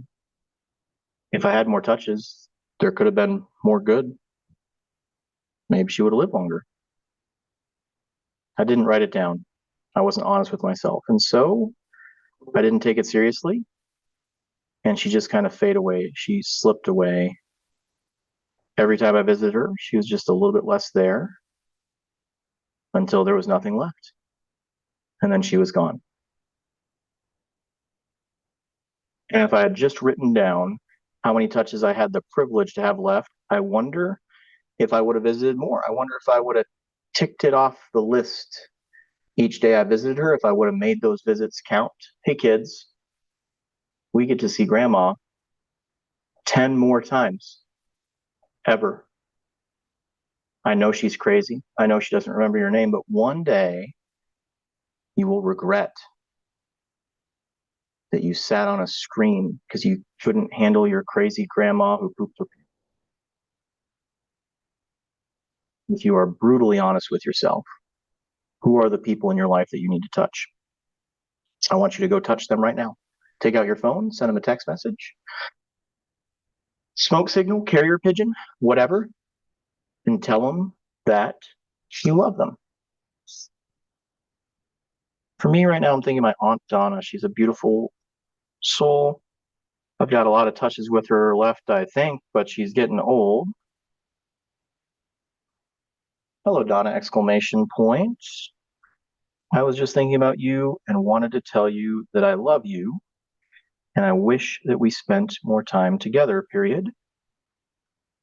I can't wait to see your new house, period. Let's get together soon, period.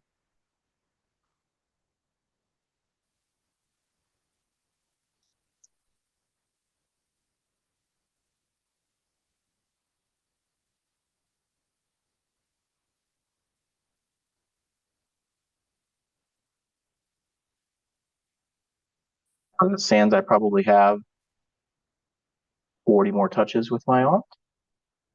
I lived with her when I was a kid when my mom was too crazy. And she's like I had many parents, many second and third and fourth parents, and she was one of them. And she is so proud of me. And I dishonor her with my shitty follow-up cadence. She's always trying to make time with us, and it's always tough to get together with our barrel of monkeys, and she's a couple hours away. It's not that far. Write it down. How many touches do you have left? Check it off the list when you see them and be brutally honest with yourself about the privilege that you have to follow up with the people that you love the most.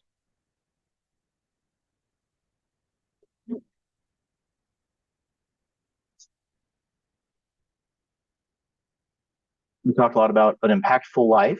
I believe that an impactful life is the epitome of mastering influence. An impactful life, a big life, a meaningful life, a life worth living is a life of mastering influence. This is maybe that sounds abstract, so we're going to make it extremely concrete. Influence is the ability to lead, the ability to motivate, to drive another human being to do something. Nothing great in this world ever happened without influence, without leaders, without drivers, without visionaries, without people who compelled others to build pyramids, to turn a swamp into Disney World, to create a new experiment of a nation, to go to the moon, to go to Mars, people of influence. And those people mastered two skills. One is rapport. It sounds abstract, but rapport is merely your ability to connect with someone, to show them that you care. Hunter, do you think that I care about you? Oh, yeah. Do you think that I love you? Yep. I sure do. I sure do. That's rapport. That's rapport. That's all it is. Your ability to connect with someone. It's transparency. It's authenticity, which is difficult because it exposes you to insult, to disappointment. But I believe it is better to have loved and lost than to never have loved at all. I think it's better to ask your first date out on your second, third, fourth, fifth, and sixth date on the same day than to chicken out and play the game. I think it's better to tell another man that you love him in a group of people when that's like for some stupid reason, like socially not normal or something like that. Like tell the people in your life that you love them, tell them over and over and over again. What's the last thing you think I said to every single one of my children today? I love you. I shouted it. Abram, stop. I love you. Have a good day. I love you. That's all a child needs. It's oxygen to them. But here's the funny thing: as adults, it's all we need too. We build up all this nonsense around ourselves that insulate us from love when really it's love that we need the most. There's tools like mirroring and pacing that you can engage in to hone the skill of rapport. We're not going to do that today. That's another seminar. But it is not a talent. It's a practice. It's a process just as rigid and disciplined as the lead funnel. When I sit down with someone, I mirror them. I try to figure out what's their love language. I try to figure out what's their polarity. I try to figure out what influences them so that I can then influence them. I'll say that again. In order to influence someone, you must figure out what influences them. What was so powerful about the housewarming party? Social proof. No word that I could ever speak would have the same level of impact as social proof that a person that they have a relationship with did business successfully with me, that I brought them value. Everyone is impacted by social proof, whether we care to admit it or not. And it's one of the most powerful forms of influence. It's very easy to figure out what influences someone. Does anyone have any ideas on how you could figure that out? It's very easy to do. Get to know them. I know that's what you're looking for. No, that's not what I'm looking for. How could you figure out what influences someone?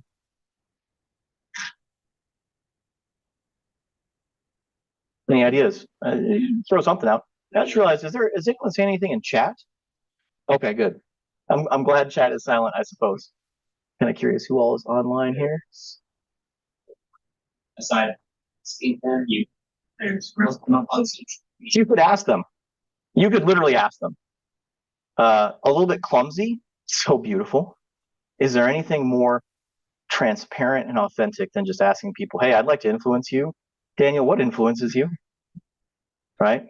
So we all have this dysfunction, this myopathy, where we think that everyone's looking at us all the time, and we think that people want to be communicated with the way we want to be communicated with, and we think that the things that influence us influence other people. And I'm sorry, that is not even a tiny bit true. I'm constantly blown away by the strange decisions that other people make and the way that they choose to be influenced. And if I'm going to influence them, if I'm going to lead a meaningful, impactful life, I must be a student of that influence. So apparently there's some Instagram model that they follow, and if I really want to reach this person, I think I need to talk to this Instagram model or something. I don't even know what this is. This is so far afield from my scope of experience. Here's a simpler way. How do you know that someone's good at your job, at their job, not your job? They do it efficiently. Interesting. Okay. How else would you know? They don't ask questions about it. It's good. Oh shit. Do you think he likes me asking him questions right now? That's a serious question. Do you think so? Did he not just tell me stop asking me questions? Is this person going to enjoy and appreciate an open-ended sequence of questions? Is there anything about his body language that tells him that he's enjoying being put on the spot right now? He's got a big smile on his face, but his eyes are saying no while his mouth says yes. Are his shoulders stiff or his shoulders relaxed? Is his neck rigid or relaxed? Or is his posture with his feet open or closed? It's tough to tell, right? So men and women, they have different postures. So, someone of the female persuasion here, typically cross your legs. Men typically have open legs. But a man who's very comfortable, he'll man spread, right? So alternatively, how do you know someone's good at their job, right? Like this is a man who is open to a conversation. Or is masculine or feminine energy typically more open to these types of things? So what you think, masculine? Okay.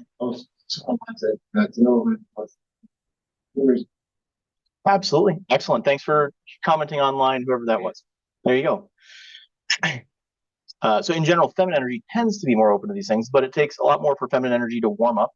And by the way, just because someone's female does not necessarily mean that they're dominant feminine energies. Just because someone's masculine doesn't mean they're dominant masculine energy. And people have a game face. So in some circumstances, maybe someone's dominant feminine energy. Sometimes they're more dominant masculine energy. You mess with that mama bear's cubs, and that masculine energy is going to come out. You get a man to open up about his love of firearms. Have you ever seen a more feminine display than that? Oh, every Sunday I take it apart and I clean it and I make the ammunition. And do you like guns too? It would not serve this human if I tried to continue to put him on the spot. I love being put on the spot, but not everyone does, right? Let's say I was trying to sell you a house. I was trying to figure out if you know someone who might want to buy or sell a house. I couldn't agree more. That's why I'm the most efficient real estate agent in our community. One showing and done. I say I'm a rifleman, not a shotgunner. I get shit done. Couldn't agree. 100%. Yep. That's it. That's all he needs. That's all he's ever going to get from this conversation. What did I do? I mirrored him just a little bit. I let my shoulders drop. I brought my head in just a little bit. I didn't have a super open posture with my legs. I mirrored him just a little bit. It would be kind of weird if I tried to mirror his seating posture. But did you notice I actually did mirror him? I actually seated myself because he's so close to me that I needed to try to get some level. I've got nothing right now. So I need to pull out all the stops to mirror him to hopefully get some level of rapport. And then I close it. You're goddamn right I'm efficient. I just get it done. That's it. This is not a person who needs a lot of data points in order to be sold, in order to be influenced. How about you? How would you know if someone's good at their job? If they ask questions. Really? I like asking questions. Yeah. I'm glad that you too like asking questions. See the things.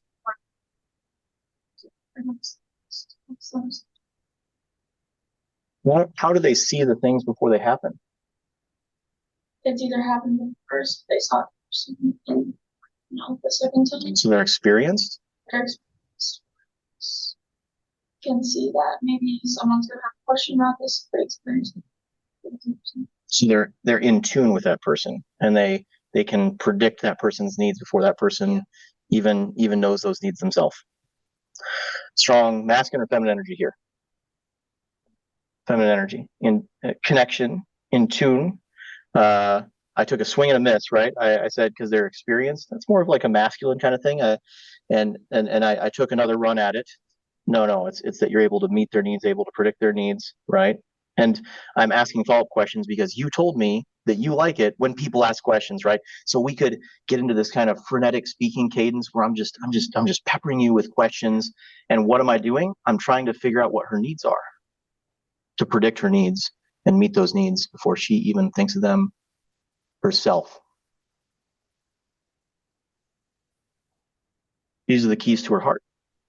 If you met a man who could have strong masculine power, but you also knew that he would come the moment you call because he knows you and he knows your needs and you feel absolute certain he's going to meet those needs, you would melt for him.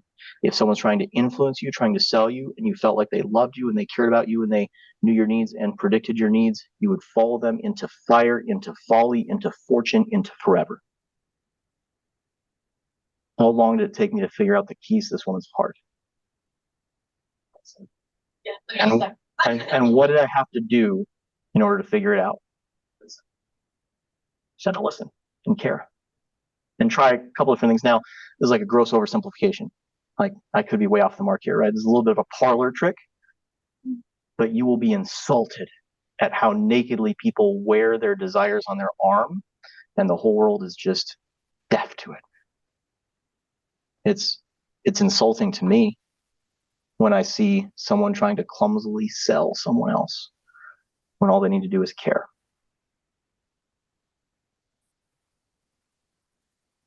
Do you think that this skill set could serve you in more than one aspect of your life? Do you think if you're trying to get a good customer service experience from someone on a telephone tree, do you think that could serve you? If you're trying, hey, I need to get my internet fixed. How do you know if someone's good at fixing the internet? What does an ideal customer look like to you that gets their internet fixed? Oh God, I can't believe you asked me. Well, someone who just reboots the darn router before they call. Crap, I didn't, give me just a second. I didn't reboot the router. Okay, I rebooted it. Okay, now that I've rebooted it, what does an ideal, right? This is not rocket science. And yet, no one does this. No one does this. I could teach an all-day class on building rapport. This is what it looks like. Physically, what did it look like when, I'm on the spot here, so I'm being like quite hurried about it. But she had her arms crossed, and I crossed my arms. I didn't cover my mouth, but I touched my face, which is a vulnerable defensive posture, because you have a little bit of vulnerable defensive kind of posture right now. I'm trying to mirror that to tell her that I understand her feelings non-verbally. I understand the feelings that you're experiencing, but she's not close to me the way this gentleman was. So I can dig in, I can ask questions that help me figure out what her needs. And that's rapport. When I send these people a text message, hey man, did you want to sell a house? Do you know someone who wants to sell a house? I get shit done. There you go. I mean, that's literally my notes in CRM. Get shit done.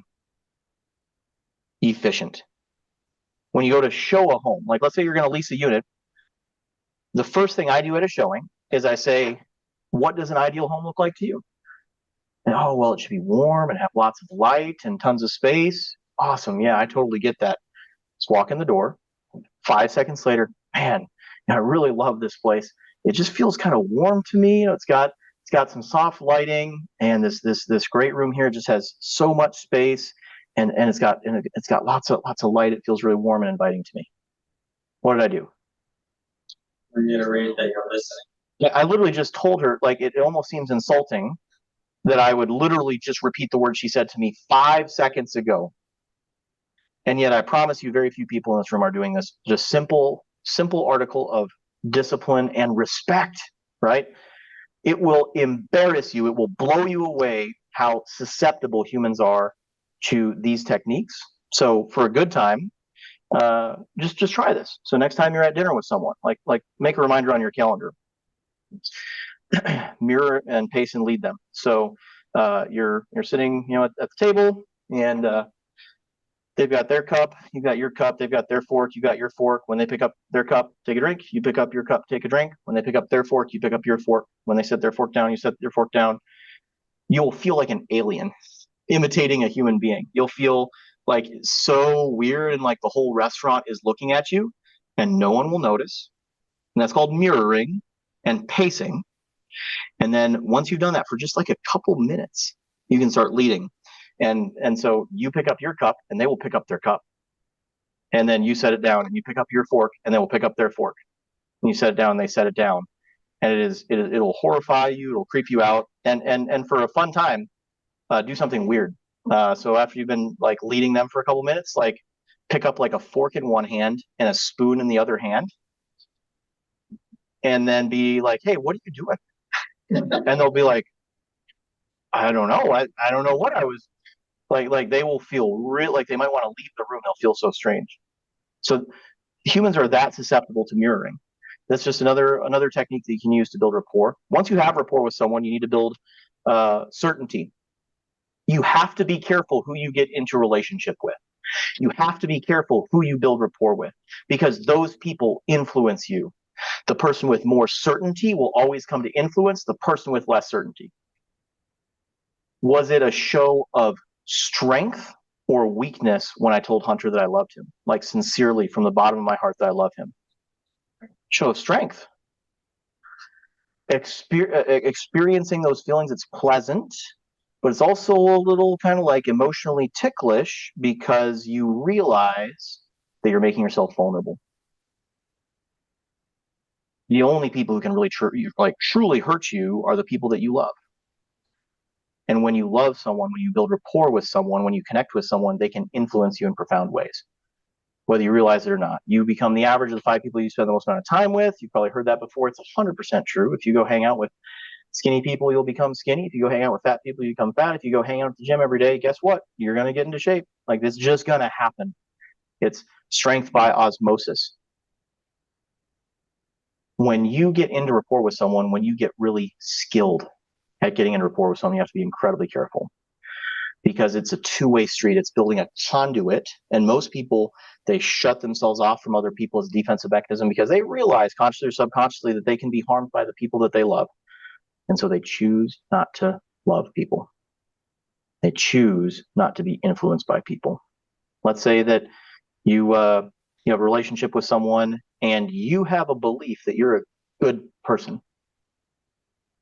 a redeemed person, a person of courage, commitment, grace, love, power, self-discipline, and you get into rapport with someone who does not have that belief, and they are absolutely certain about it. What will inevitably happen? You will come to have those beliefs. You will come to have those beliefs. You will come to hate yourself because you've allowed yourself to get into rapport with that person. You can defend yourself. You can protect yourself from rapport if you need to. You need to consciously recognize it and short circuit that. I think that every man just needs a woman who believes in him more than he believes in himself. Men are disastrously susceptible to rapport. They are typically far more influenced in that relationship than their female partner. And I think women just need a man that's dedicated to them, that will die for them and will feel that absolute certainty. And when either party does not have that person in their life, it's very hard to lead a fulfilled life. Think about the level of certainty and commitment you need to have to be able to project those feelings to your partner. If you are not doing that, you are letting them down. You are denying them the oxygen that they need to thrive. You're failing to tap into the most powerful energy source that's available to humans on this earth. And think about the level of influence that person has over you. So you have to be incredibly careful about who you get into rapport with, and you need to make sure you have absolute certainty about beliefs that you have. So if I have a belief that I'm a rock star real estate salesperson and I get into rapport with you and you think I'm a schmuck, I'm going to potentially start to inherit those beliefs from you. And it can happen really fast. Most people, it's kind of terrifying. Most people have just 3 data points that underpin their connection to reality.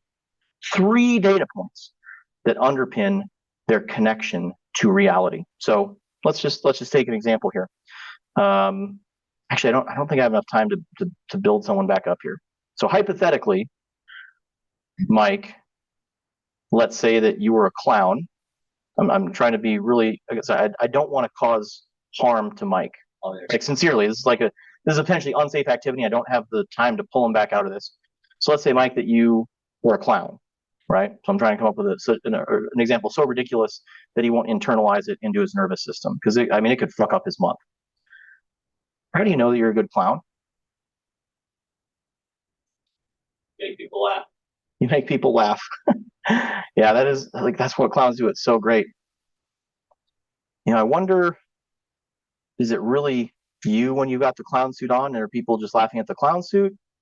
Were they laughing at you? You know, just if anyone puts a clown suit on, I wonder if they'd laugh. You know, it's kids, kind of anything makes kids laugh. Just pretend I didn't say that. How else do you know that you're a good clown? You are good at entertaining.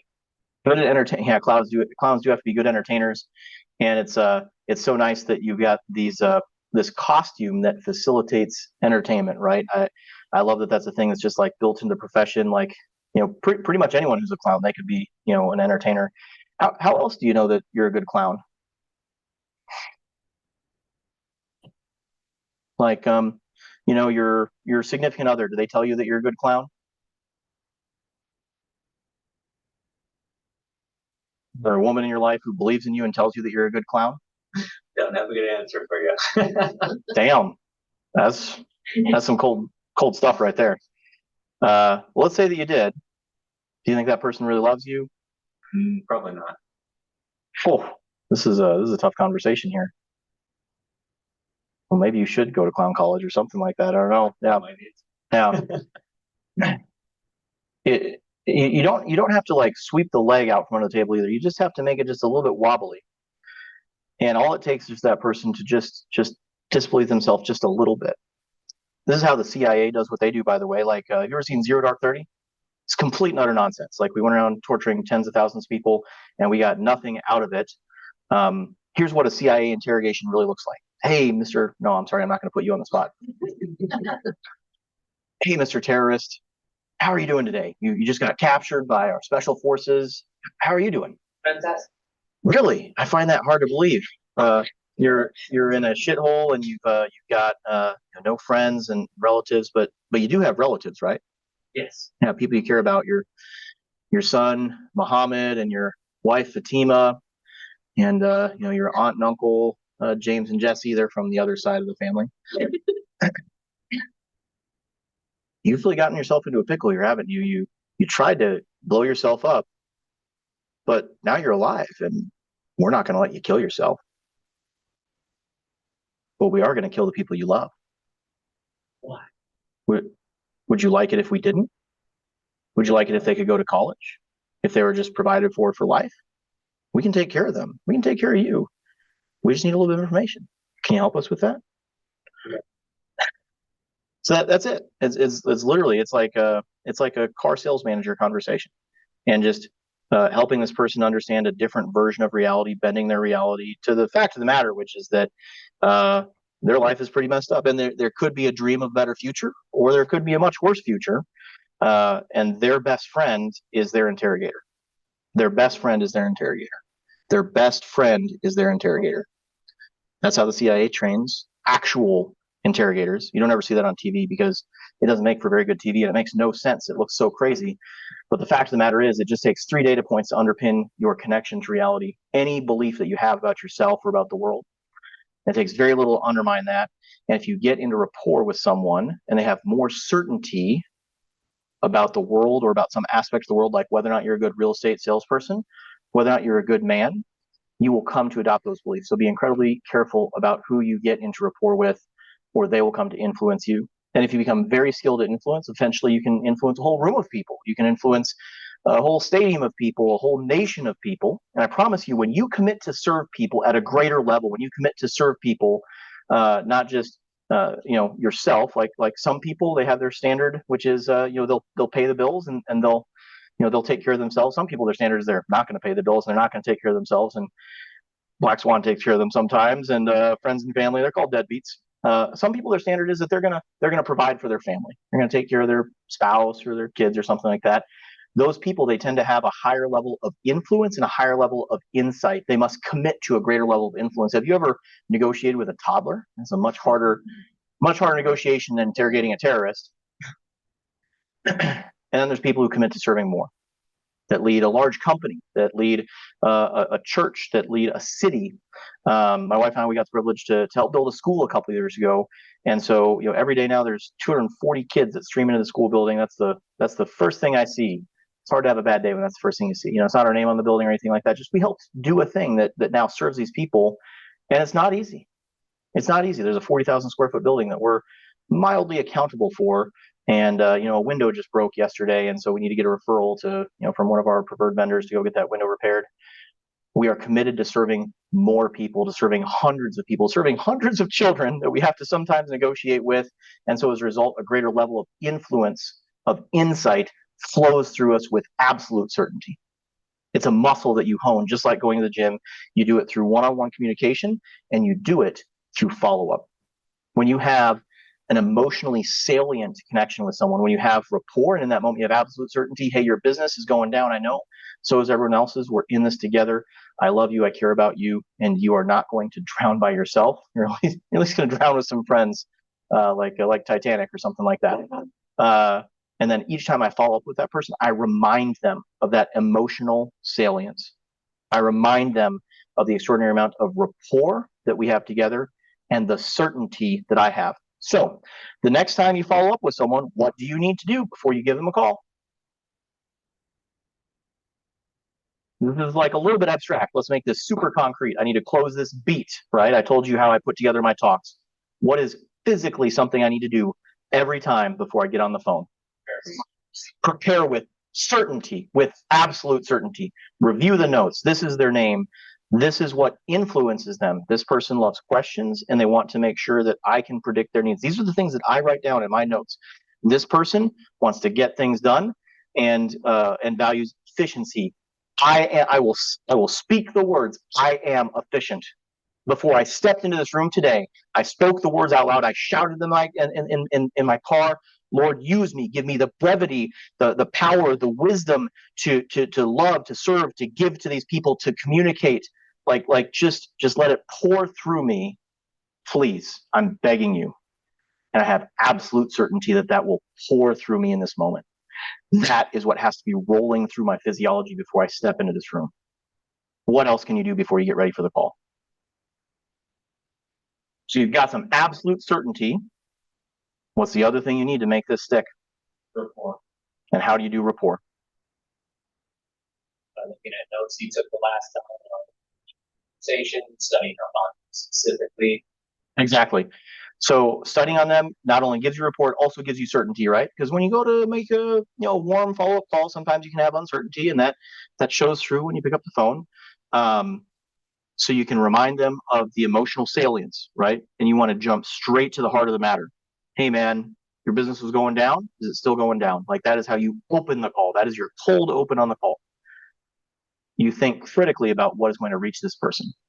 You rehearse it. You might say it a couple of times, like the first few seconds of the call. And when you step into that call, do you think that they are more or less likely to pick up the phone when you're prepared for the call? More likely. So that's like probably impossible, right? Like, that's some metaphysical stuff.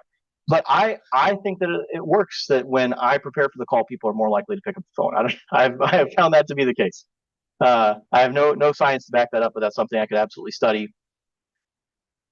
Am I more or less likely to choose a communication channel, a means of communication, a vector of communication that they will be receptive to if I get into a peak state of absolute certainty and rapport before I reach out? If I put myself into this state before I reach out, before I follow up with someone, am I more or less likely to pick a successful means of communication? More likely. How common is it for you to do a call session?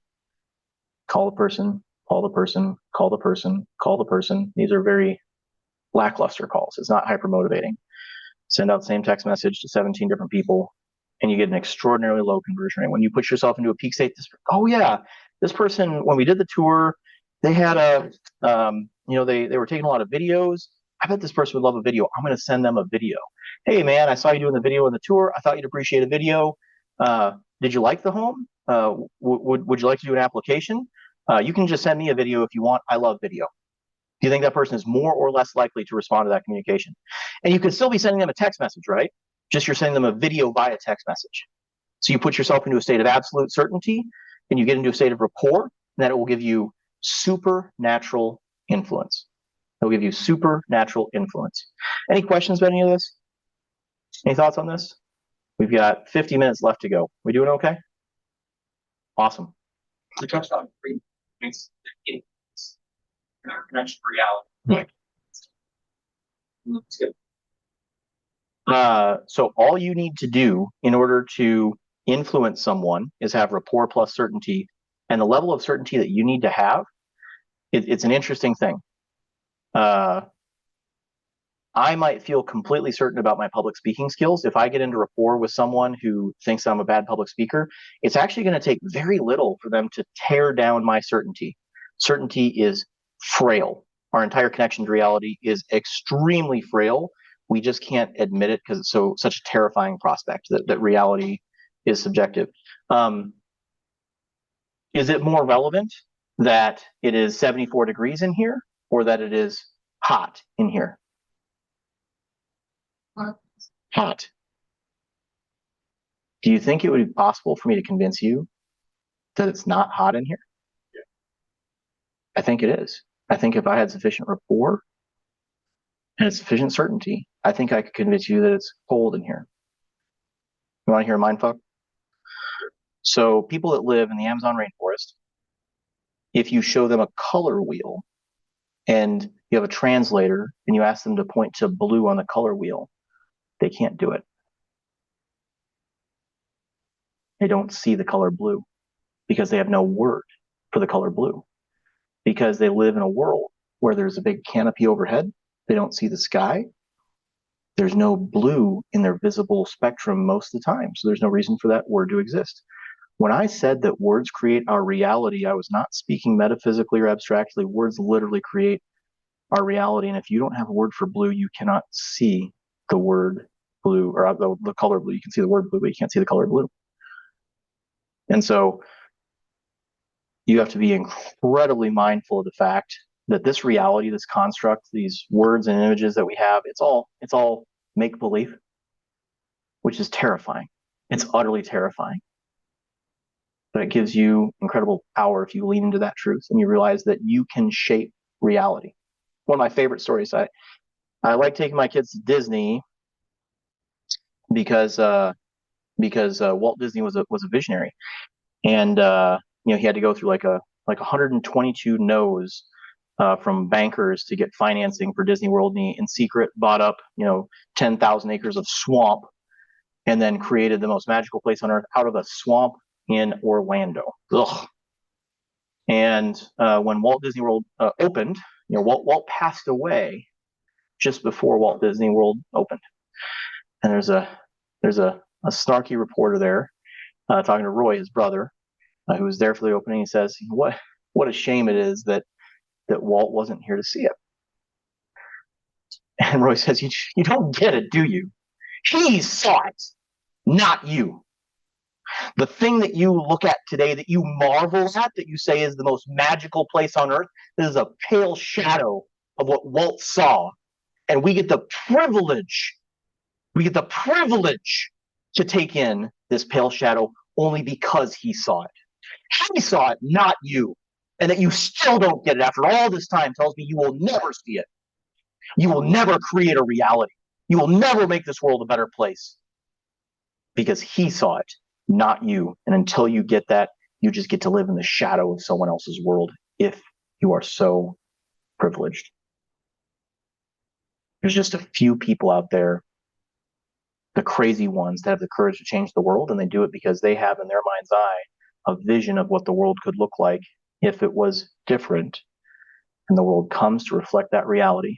And all they need to do is change 3 anchors to someone else's image of reality and create social proof for the next person, the next person, and the next person until you have Walt Disney World instead of a swamp.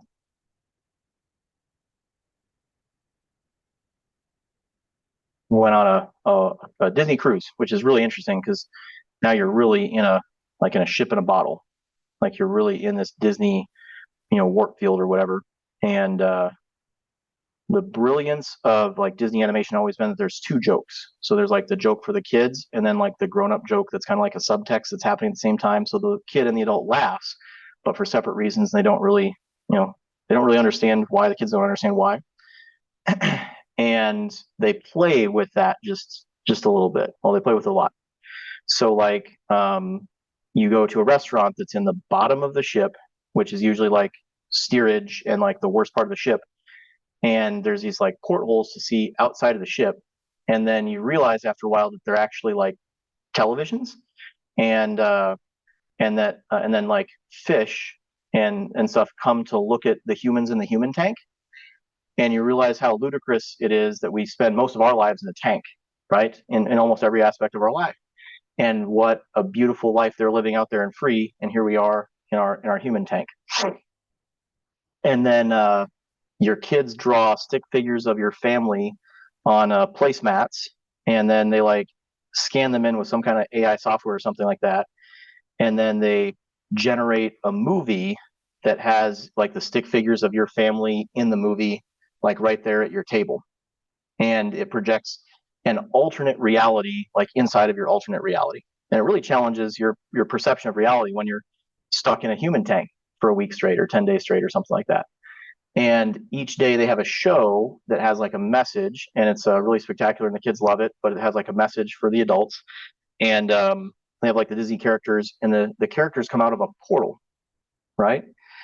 And the portal is in the children's nursery. Because to a child, the notion that there's a human on the other side of the portal in a costume, and then that person in costume comes into our reality, and now they're Tinkerbell, that is not a challenging concept for a child. The fourth wall is constantly being broken in their world. We train them into our reality and call this the real world, and they see the truth of the matter, which is that there is no reality except the one that we create. And so they're like, hey, Becky, oh, hey, Tinkerbell. And to them, they are the same thing. Just like how when a grandmother passes away, every child's natural understanding or expectation is that that person hasn't died, but they've transcended somewhere else, and you'll see them again soon. It's just like wired into our DNA, and that is a simple concept for them to understand. And the Disney characters, they then go to the little bit older kids and a little bit older kids, and then if they're lucky, they'll share some time with the adults, but only if the adults believe. If the adults violate the suspension of disbelief, they go away. And the last night, they have this climactic show called Belief, and it's like a Christmas Carol. So it's like the ghost of past, present, and future. And it's at this middle-aged white dude, not hitting home at all, and his kids run around being crazy, and he's busy with work and not spending time with his kids. And and it seems like kind of a trope, right? Like, oh, this is going to be kind of a boring show. And it exposes the tragedy that most adults live in, which is that they don't believe in anything at all. Here's a table, it's got a couple of legs, there's people, 72 degrees in here, and how nothing of consequence has ever been achieved in this world without the power of belief. Whatever you believe in, please believe it. Please believe it, because you will not live a magical, passionate, impactful, influential life unless you believe in something. Unless you believe in something. You have to believe in something. And the middle-aged parent who refuses to go play make-believe with his children is a tragic affront to our universe. Not only are you taking yourself away from the most powerful force you could possibly have access to, you are teaching your children, you're disarming them, you're raising them to be boring, shitty people. It was an indictment. It was a crescendo to the whole week. Like, hey, you're about to get off this boat. You're about to get out of the human tank. I hope you leave with just a little bit of belief in anything. In anything. Just believe in something. So, Justin, you asked about the 3 connections to reality. Disney had a week to sweep the legs out from under my table, and I left very impacted. I had a lot of rapport and certainty. And you can have massive influence on anyone. It does not take much. It does not take much to bend their reality. You have to be careful because people can have massive influence on you. We've got 40 minutes left. Let's do some practical stuff. I feel like we've had lots of preachy stuff here. Let's do a new school sales simulator here. So when you follow up with someone, there's typically an outcome that you're searching for, right? You typically want a human to do a thing. That's the nature of influence, right? So old school sales let's say hypothetically, so that we can act this out a little bit. Let's say you want to get a golf club and you're going into like a golf store or something like that. So, Hunter, you want to step into my golf store? Yeah. So here's what like an old school sales thing might look like. Hey, Hunter, how are you doing? Doing good. How are you doing? I'm doing great. So what are you looking for today? I'm looking for a new driver. Awesome. So let's measure you. How tall are you? Here's our titanium driver. I think you should buy this one. It's the most expensive one, therefore it's the best. There you go. Have a nice day. So features, we're racing to the outcome that I want, which is a closed sale. I don't give a fuck about what influences him or meeting his emotional needs. Like getting a new driver, is that probably going to materially improve his golf game? No. But if he's lucky, it might make him feel better about his golf game. Will that improve his golf game? Almost certainly. So I've got this $200. Well, how much does a titanium driver cost? $400. Holy bucket, man. Yeah.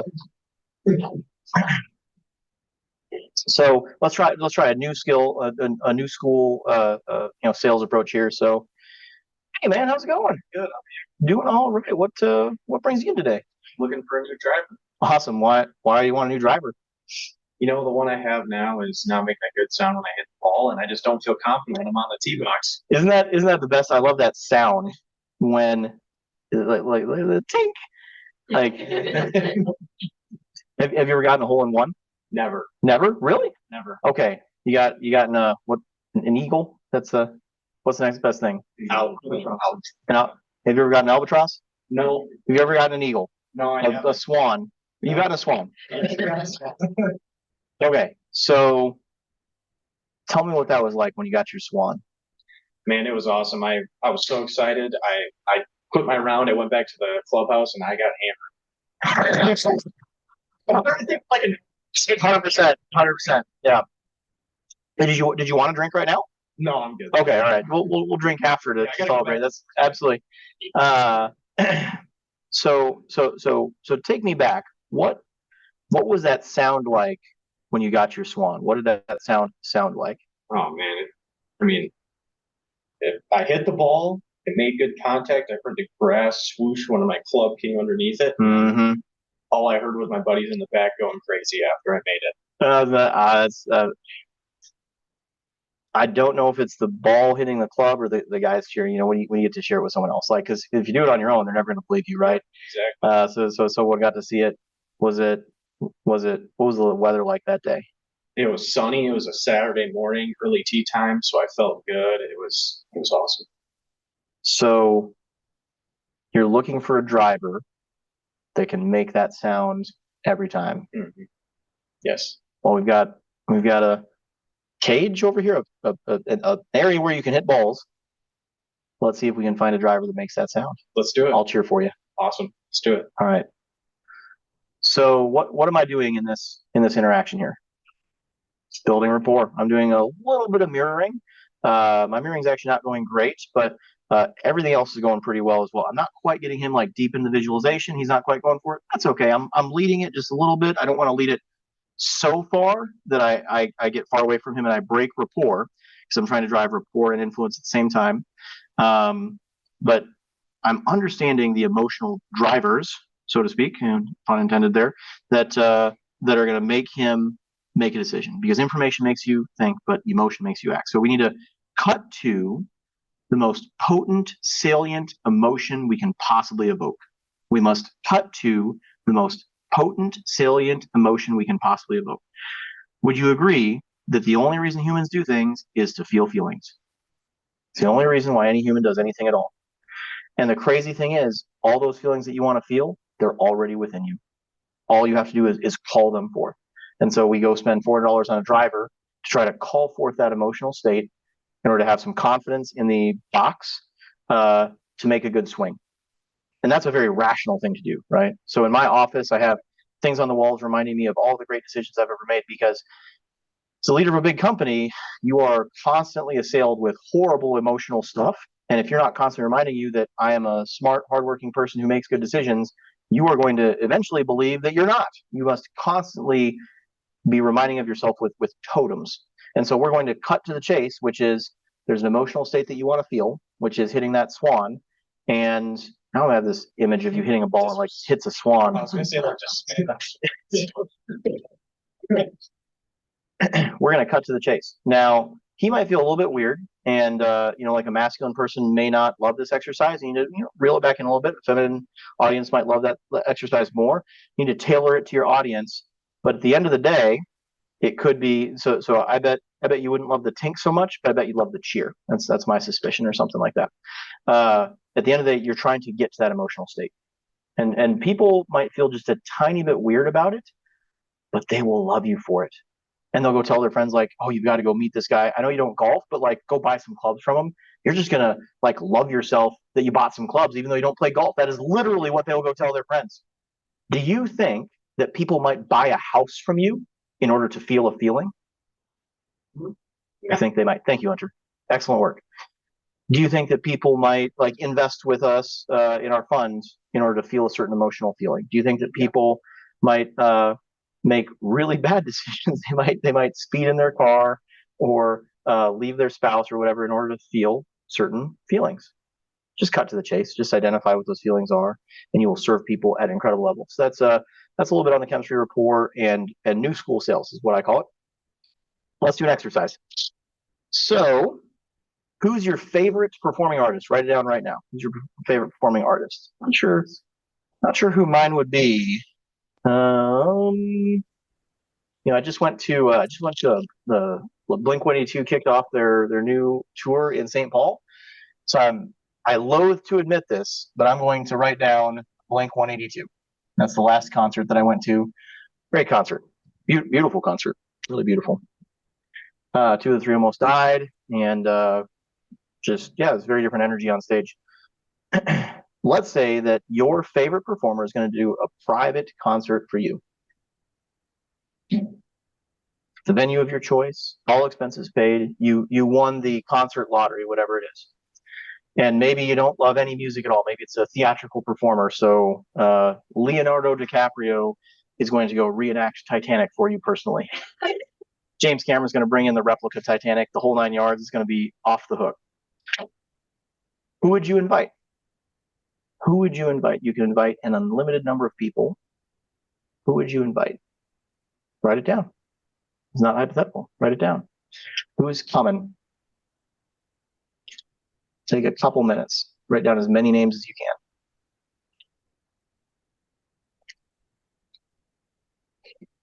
Who are your friends, your family, your coworkers?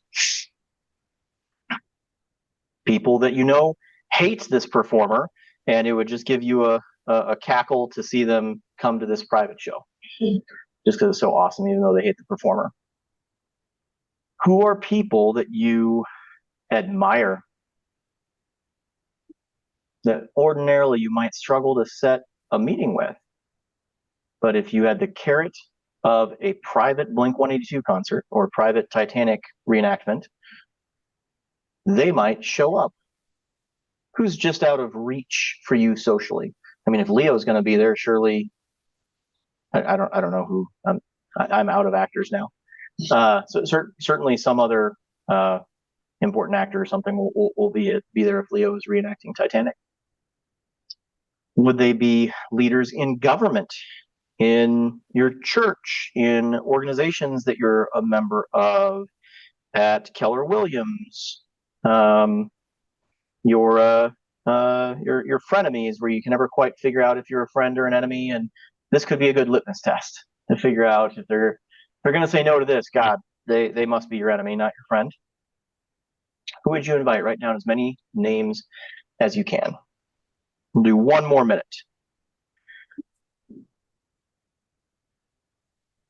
Who are your favorite people? I'll tell you what, you can cheat and you can bring dead people. It hurts a little bit, but you can bring dead people. Makes you realize that you should have invited them when they were alive. It would be people that you haven't talked to in a while. An old school teacher that made a difference in your life, a mentor, a coach, a camp counselor, someone who meant something to you. Write it down. Someone whose company you would enjoy. A girl or a boy you want to ask out. A lover, a fighter, a uniter, a leader, an influencer. That would be off the hook, right? If you got Mr. Beast there, I guess.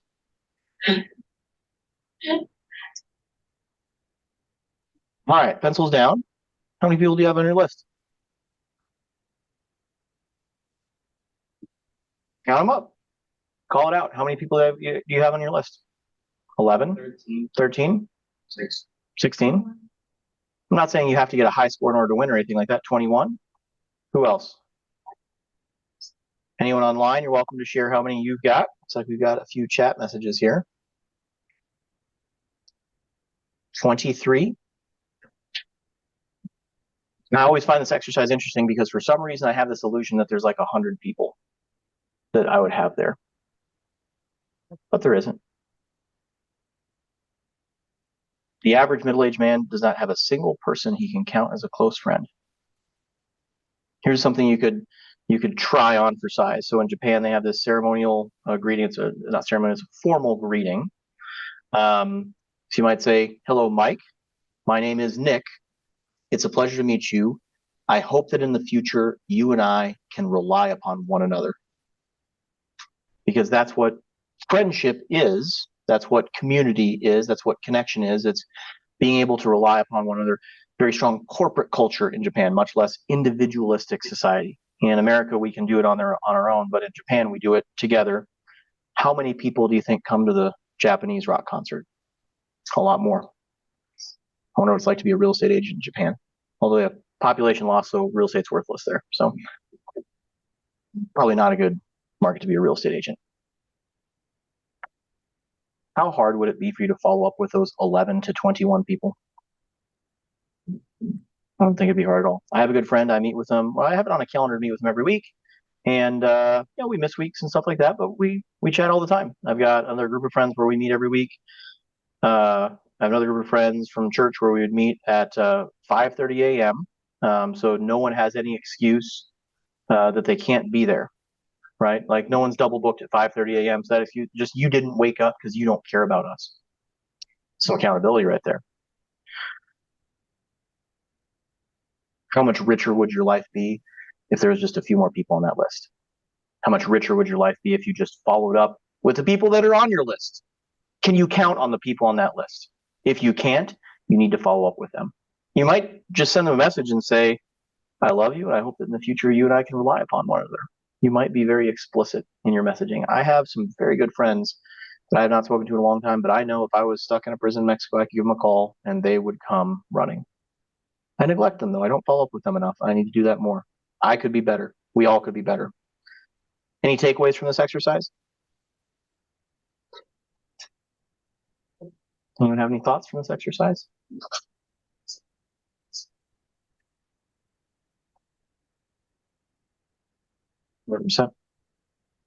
I did this exercise with Kelly Domeo. She had 200 names on her list. Do you think she lives a rich life? I think she does. Do you think she's a successful real estate agent? I think so. How many people would be at Mr. Beast's concert? Everyone. A lot. 100,000? Yeah. Interesting, isn't it? Video is a powerful one-to-many influence tool. It's a powerful follow-up tool. He releases content on a regular cadence. It might behoove you to release some content. We're doing some live content now. I'll get the recording. I'll push it out to our list so that people can watch this later because I never want to stop reminding all of the people, like 7,000 of them, why I love them and why our relationship has so much mutual value. I care about them. I'm going to follow up with them. I hope I can fill a stadium with my funeral, with the lives that I've touched, with the people that I followed up with. I remember the first time I did this exercise, I had 7 people on my list. My list is better today because I do this, because I do the work, because I do the exercise, because I have the discipline, and because I make the courageous decision to tell people I love them, to follow up with them, and to never stop reminding them why our relationship is so valuable. The enemy of a good salesperson is the fact that dopamine biases towards the novel. So people complain that they have low quality leads. No, you just don't have enough leads. That's how sales works. There's good and bad leads everywhere. There's better leads in Costco than there are in Walmart because there's a barrier entry. There's better leads in this Vail conference I'm going to with the minimum 10 million net worth to be in the door. But there's good and bad leads everywhere. You have to have more leads. And in general, we as humans are biased towards the novel. We want something new instead of something familiar. And that is destroying you as a person who wants to influence others, who wants to lead others, who wants to follow up. Especially in today's society, it used to be, 20, 30 years ago, you could follow up with someone once or twice and you could reach them. You might need to follow up with someone 15 times to reach them today through different vectors, different communication mediums. And you are going to have to bend yourself towards a bias towards following up with people who are further down your funnel. So that lead that you've had no communication with, that person is not very likely to do business with you. You want to talk to them, and speed to lead is critical. You need to follow up with a new lead the moment that lead comes in. That demonstrates, just like Kobe Bryant, your extraordinary work ethic and that they can expect high quality communication from you in the future. But really, that contact that's 15 touches down your funnel, you haven't taken them out of your CRM yet because you know that this lead will go somewhere. Just they're a busy physician or something like that. You need to follow up with that lead. That 16th touch, that might be the touch that tips things over the top. And if you stop following up with them out of laziness or out of desire for novelty, you are going to fail. So just keep in mind that dopamine biases you towards the novel. The 80-20 rule. I'm going to erase my funnel. It's been up here for a couple hours now. I think we can erase it. So who here is familiar with the 80-20 rule? Someone tell me what the 80-20 rule is. 80%. That's right. 80% of the results come from 20% of the activity. But something that's not as well known is that there's an 80-20 of the 80-20. So someone who has a calculator, if you would, multiply 0.8 times 0.8 for me. Who's the quick draw on the calculator here? 0.6. So 64% of our outcome. And someone multiply 0.2 times 0.2. I guess Jordan is the man.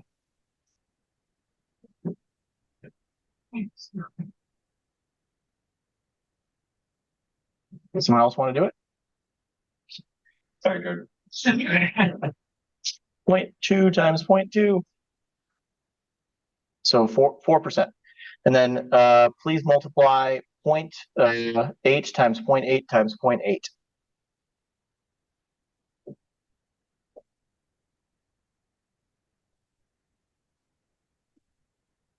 Point 512. 0.51, so 51%. And multiply 0.2 times 0.2 times 0.2. 0.00. So not 4% or not 8%, but 0.8%. So would you believe me if I told you that this year, less than 1% of your time, of your hours of your life will result in more than half of all the compensation that you receive financially? That less than 1% of all of your time or your actions that you choose to take results in more than half of all of your joy, fulfillment, connection. It seems preposterous, but it's 100% true. And I promise you that follow-up is a massive portion of that 0.8%. It's probably half of that 0.8%. It's the 50th snooze on the Essex Park email, right? On this $40 million deal that we had tracked for years, but it didn't take me that many hours, did it? How many hours did I spend on getting that deal? Probably like 2. It was in 30-second and 10-minute increments over the course of 3 years. And the fact of the matter is very few people have the discipline to make that follow-up, to make follow-up number 51. There's one investor who wanted to invest with us last year, and it took me over 100 touches to convert that investor.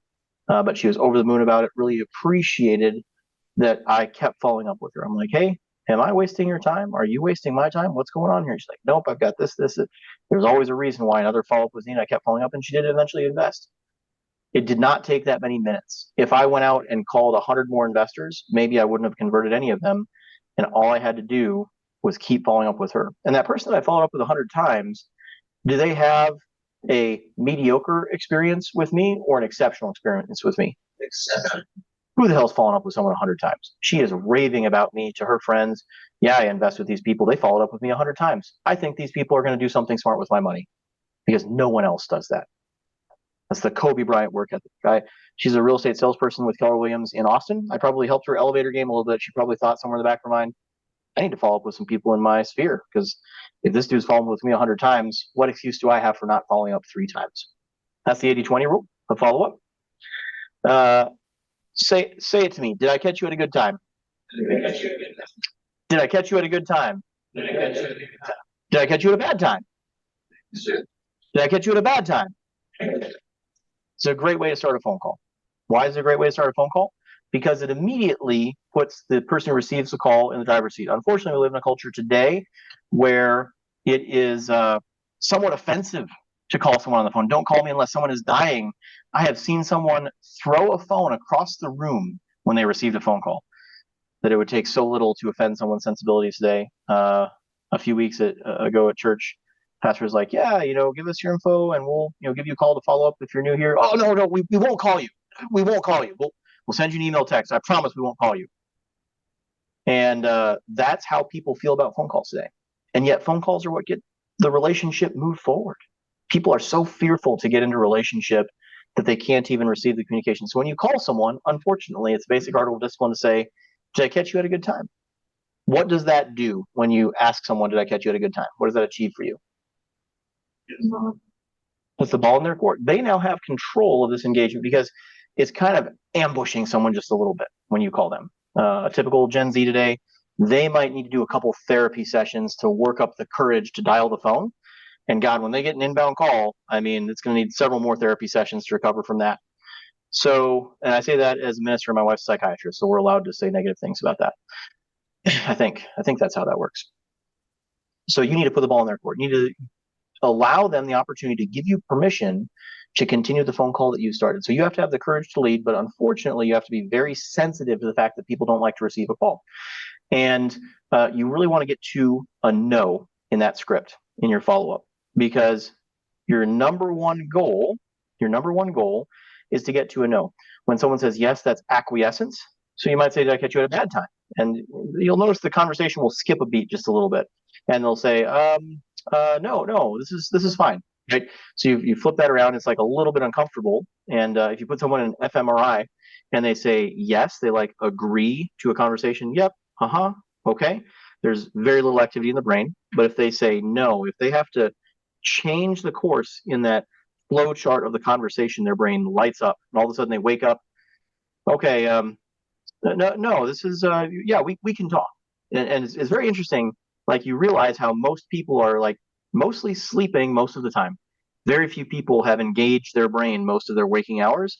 And when you call them, that might be the first time they have been conscious that day, even if it's noon. That is the honest to God truth. So you should always ask for permission, and you should try to get to a no in that conversation if you can. And one of the most critical outcomes from that conversation is that the next time you follow up with them, they take your call.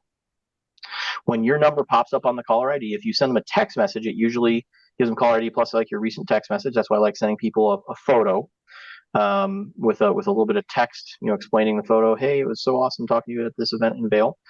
And that way, when I call them a year, 2 years from now, when I'm stuck in prison in Mexico, they're like, oh, this guy, yeah, I'm going to take his call.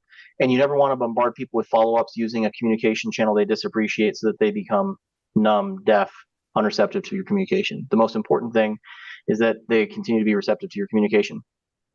So it starts with, did I catch you at a good time? And then the scripting I always say is, would it offend you if I followed up with you in 30 days? Which is a very deliberate scripting, it's hyperbolic, right? Like it's not going to offend them. And again, it skips a beat. It's like, no, I mean, of course it's not going to offend me. Now, if they say that, they probably don't want you to follow up with them, right? So you can interpret quite a bit from the tone and cadence of their answer, whether or not you should follow up with them. And then you get an opportunity. Oh, okay. Would you like me to follow up with you? Now they get another no in that flow chart, right? Well, no, it wouldn't offend me. Do you want me to follow up with you? No. Okay, awesome. I'm so glad we figured that out. It was great talking to you. You're welcome to reach out to me anytime. but I really respect people's time and their phone number. So I'm not going to ever call you again unless you ask me to. But they're probably not going to say that. They're going to say, well, yeah, you can follow up with me.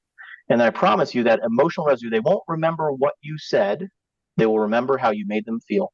They will not remember what you said. They will remember how you made them feel. And that emotional residue from the beginning of the conversation that felt safe, disarming, you put them in the driver's seat by asking, did I catch you at a good time? And you ended the conversation with, will it offend you if I follow up with you in 30 days? You can tell this exact date. And then when you follow up on that date, it shows them that you're a person of your word. You might even send them a message. So great chatting with you. Per our conversation, I'm going to give you a call on June 30th.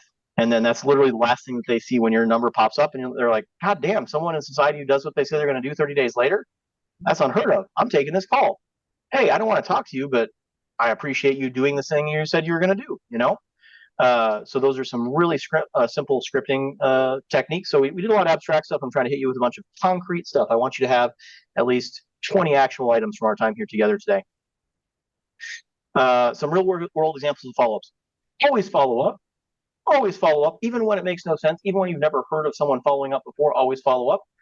So I had the example of the person that I had to follow up with 100 times in raising capital, how that person was themselves a very successful real estate agent, a professional follower-upper, and I showed them some Kobe Bryant level intensity and work ethic.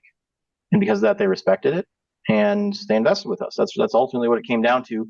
We never give up on people. Brian Fabry, that dude came to me every day.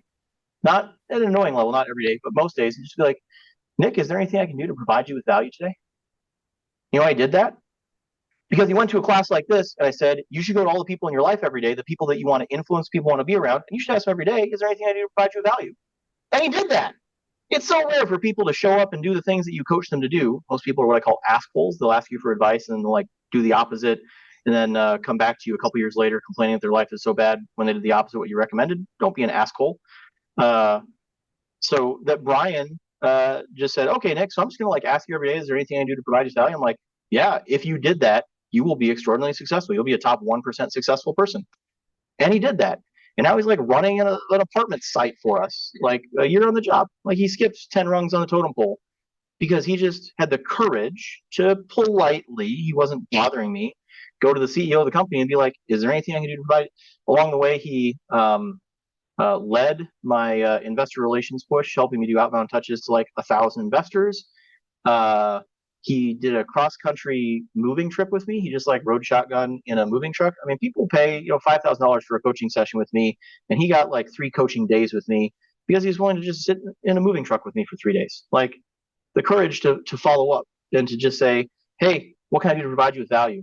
If you do that, you will be extraordinarily successful. You have more opportunities than you can ever manage. Find the most influential, the most powerful people in your life, the people with the most impact, the people you want to emulate, and just constantly ask them respectfully. Don't bother them. What can I do to provide you with value? And you might offer it. So I think Brian heard me say, yeah, we really need a podcast. And so when you say, what can I do to provide you value, that kind of puts on the recipient the mental horsepower of figuring out what the value would be. If you're specific, it makes it much easier. So he's like, Nick, you want me to start you a podcast? Nick, you want me to start you a podcast? Nick, you want me to start you a podcast? But it's going to take some work from me in order to start the podcast. He can't just do it on his own. Eventually, I went to a conference and met a random person who said, oh yeah, YouTube is, like the new podcast. I'm like, hey, I've got a YouTube channel. So Brian, you want to do a YouTube channel. So we did a YouTube channel in concert with the capital raise thing. All he did was follow up. We interview a ton of people. Almost no one follows up. People interview with our company all the time. We don't accept a lot of people. And I think we accept every single person that ever follows up. Like the bar is so low. The bar is sitting on the ground. Hey, our interview yesterday was terrible. Did you feel like it was terrible? I thought it was terrible. I'm following up anyway, though, because I'm excited to work for you. Right? Like my first job in tech, it's very hard to get your first software engineering job. And the interview ended with, we're going to go ahead and stop the interview here. That's how that interview went. Did not go well. And I'm like, okay, so it seems like this isn't going well then. They're like, no. I'm like, okay, well, I totally get it. I think I'd be a great fit for the job. I think I've got everything to lose and you have nothing to lose. I think you should hire me anyway. But I agree. I've completely bombed all the technical questions you've asked. Looks like you smoke. You want to go smoke? And I went out and I just smoked with them for like an hour and got myself out of the technical interview. And I just kind of shot the breeze with them. It takes a lot of courage to go out to an interview. You're interviewing with someone who's, I was a very young, naive kid, and to just bomb your interview and like, well, this isn't working. Let's try something else. I think I'm an earnest person. And so like an hour later, and we just talked about. So I can't make this up. They asked me about my previous leadership experience, and I said, well, I'm the guild master of the most successful player versus player game in this like online game. Had that shit on my resume. And they're looking at like, who is this guy? Like, what is this, right? But I followed up. I called him the next day. Hey, remember that terrible interview? Are you hired? And then they offered me like a lower wage. And I'm like, sorry, I'm already taking like a 50% pay cut. I need to do like a little bit better. And I'm like, well, if I prove myself after 90 days, like, can I get a raise or something like that? Like I kept following up.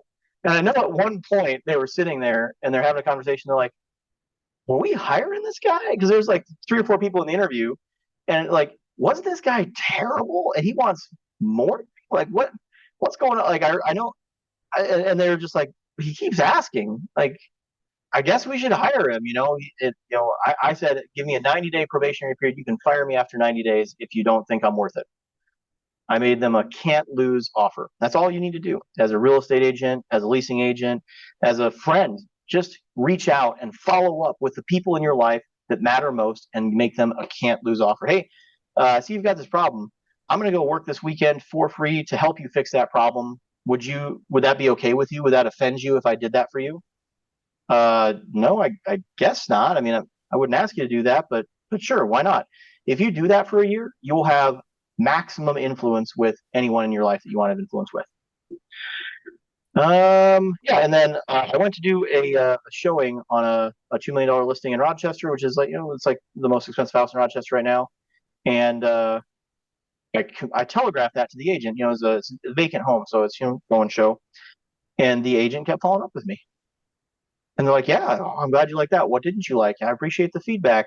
Didn't call me because, that would be too much. But I'm like, yeah, I already got a nice house. I was just kind of getting some design ideas for my house and just kind of, keeping a pulse on the market, not really interested. Oh yeah, I totally understand.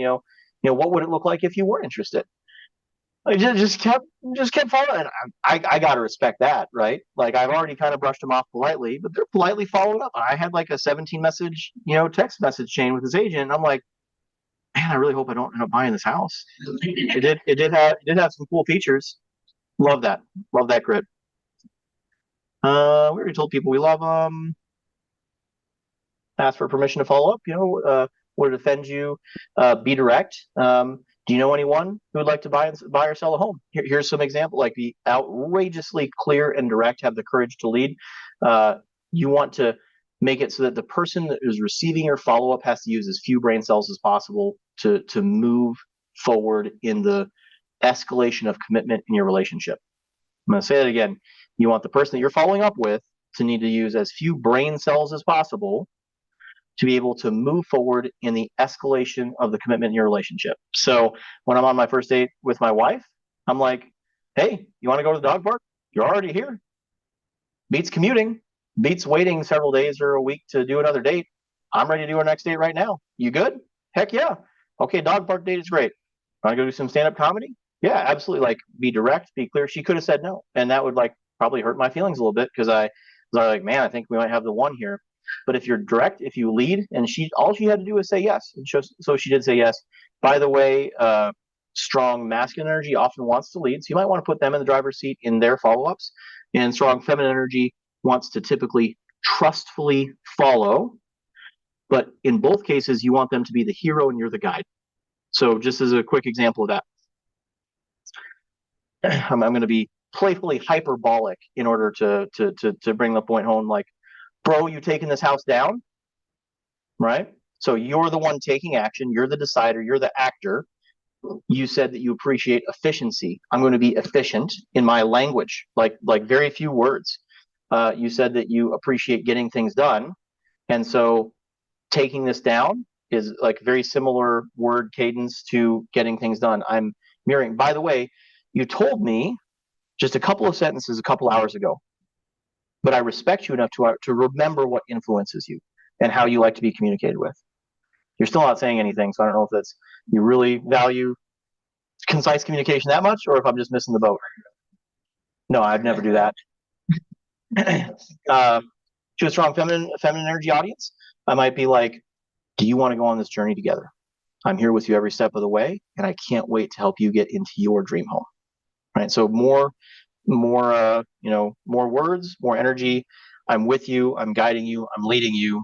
You're ultimately the decider. You're the person, that is in the driver's seat, but I'm going to anticipate your needs and make sure that those needs are met before you even get there. If I had more time, I'd ask you a bunch of questions, but we're just about out of time. So be direct and be sensitive to how they want to be communicated with.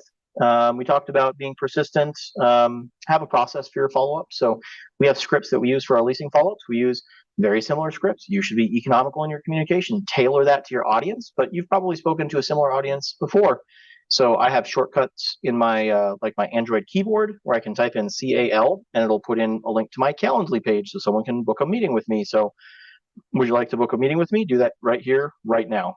And then if they haven't booked a meeting within like 5 minutes, I'll follow up with them and say, did you get that link? When would be a good time? So they might find the self-service couple of clicks too overwhelming. I'll let them throw out a time now, and then I'll block a time. So have a process, and it's never personal. If someone doesn't want to, be communicated with, great. It's not you. It's not them. It's just how the universe is. You need to make those moves, and if you make it personal, you will get discouraged, and you'll not be able to influence people because you will not have certainty. You must conserve that valuable resource. We got just a couple minutes left. I'd love to hear what were people's favorite takeaways here. What were some ahas that people got from our time here together? Follow up. Honestly, if you truly get that, like if that's your takeaway, mission accomplished. I'm elated to hear that.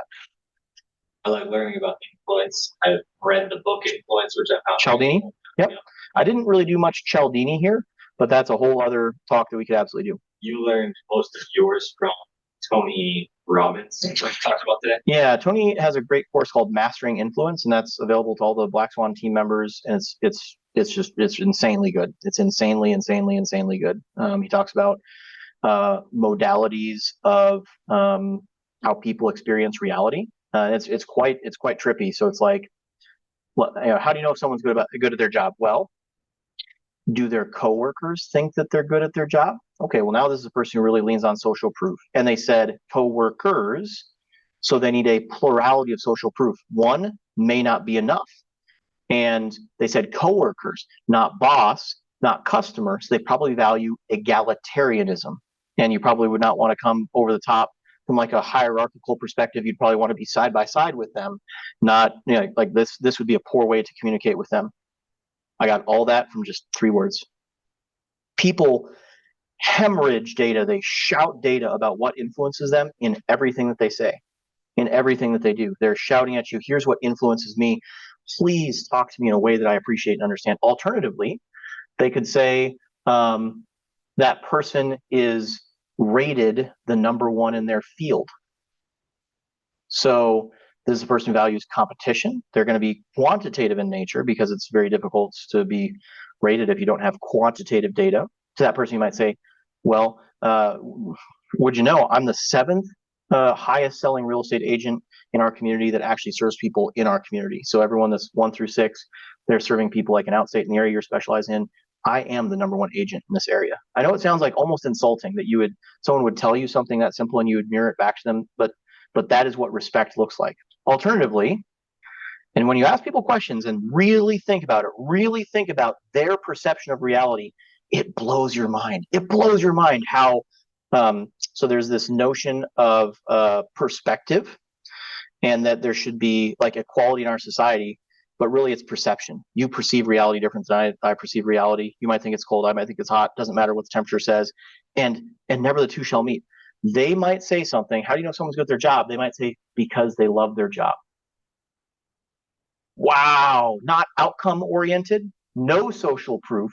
It's driven from within. This is a person who's probably a little bit of a visionary. They're going to be a high ion this profile.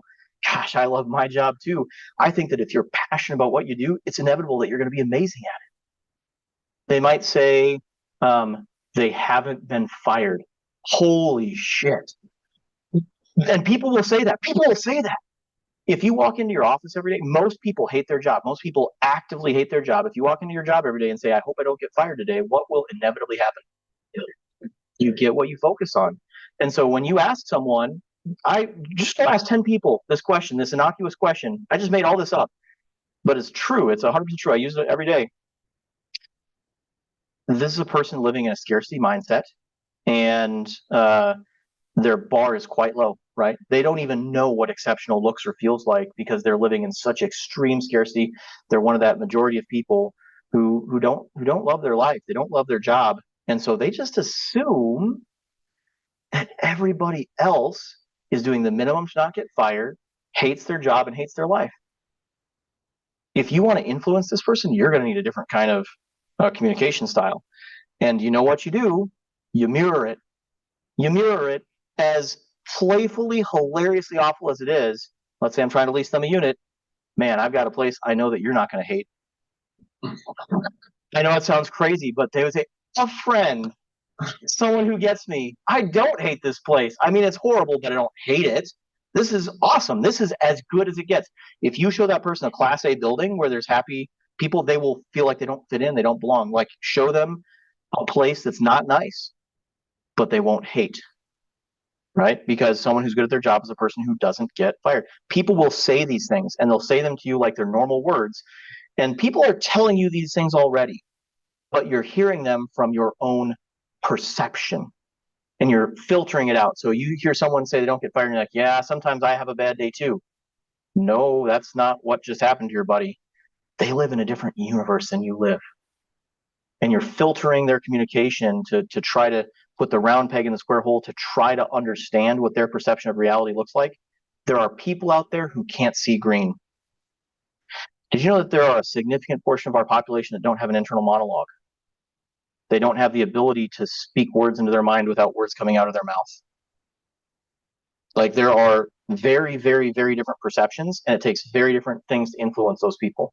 If you talk to a person who has no internal monologue, and it's easy to screen for, by the way, and you walk into the house and you're like, have you ever said to yourself, I love this house? Like, you might as well be speaking Greek, and they will sprint out the door, right? How do you know that someone is good at their job? Like, they have a good feeling about it. What the hell does that even mean, right? That's very different from they love their job, they have a good feeling about it. So now this is absolutely going to be a person who's driven by perception, by feeling and emotion, almost certainly strong feminine energy. And like, you need to set the stage on that tour. You need to light some candles. You need to put on some music. And it does not matter how many square feet it is. It doesn't matter how many beds and baths. It matters, do they feel good about it? I mean, they will tell you, like, in just a few words, they will tell you what influence. They might be agreeable or disagreeable. Like, there's a spectrum of agreeability and disagreeability. So in this room, I can tell you, like, on a scale of 1 to 10, where every single one of you are on a spectrum of agreeability and disagreeability.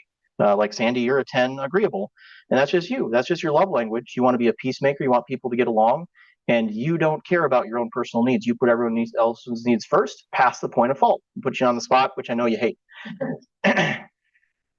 Would it be valuable for me to take Sandy to Disney World like I did a few weeks ago and say, Sandy, you tell us where you want to go?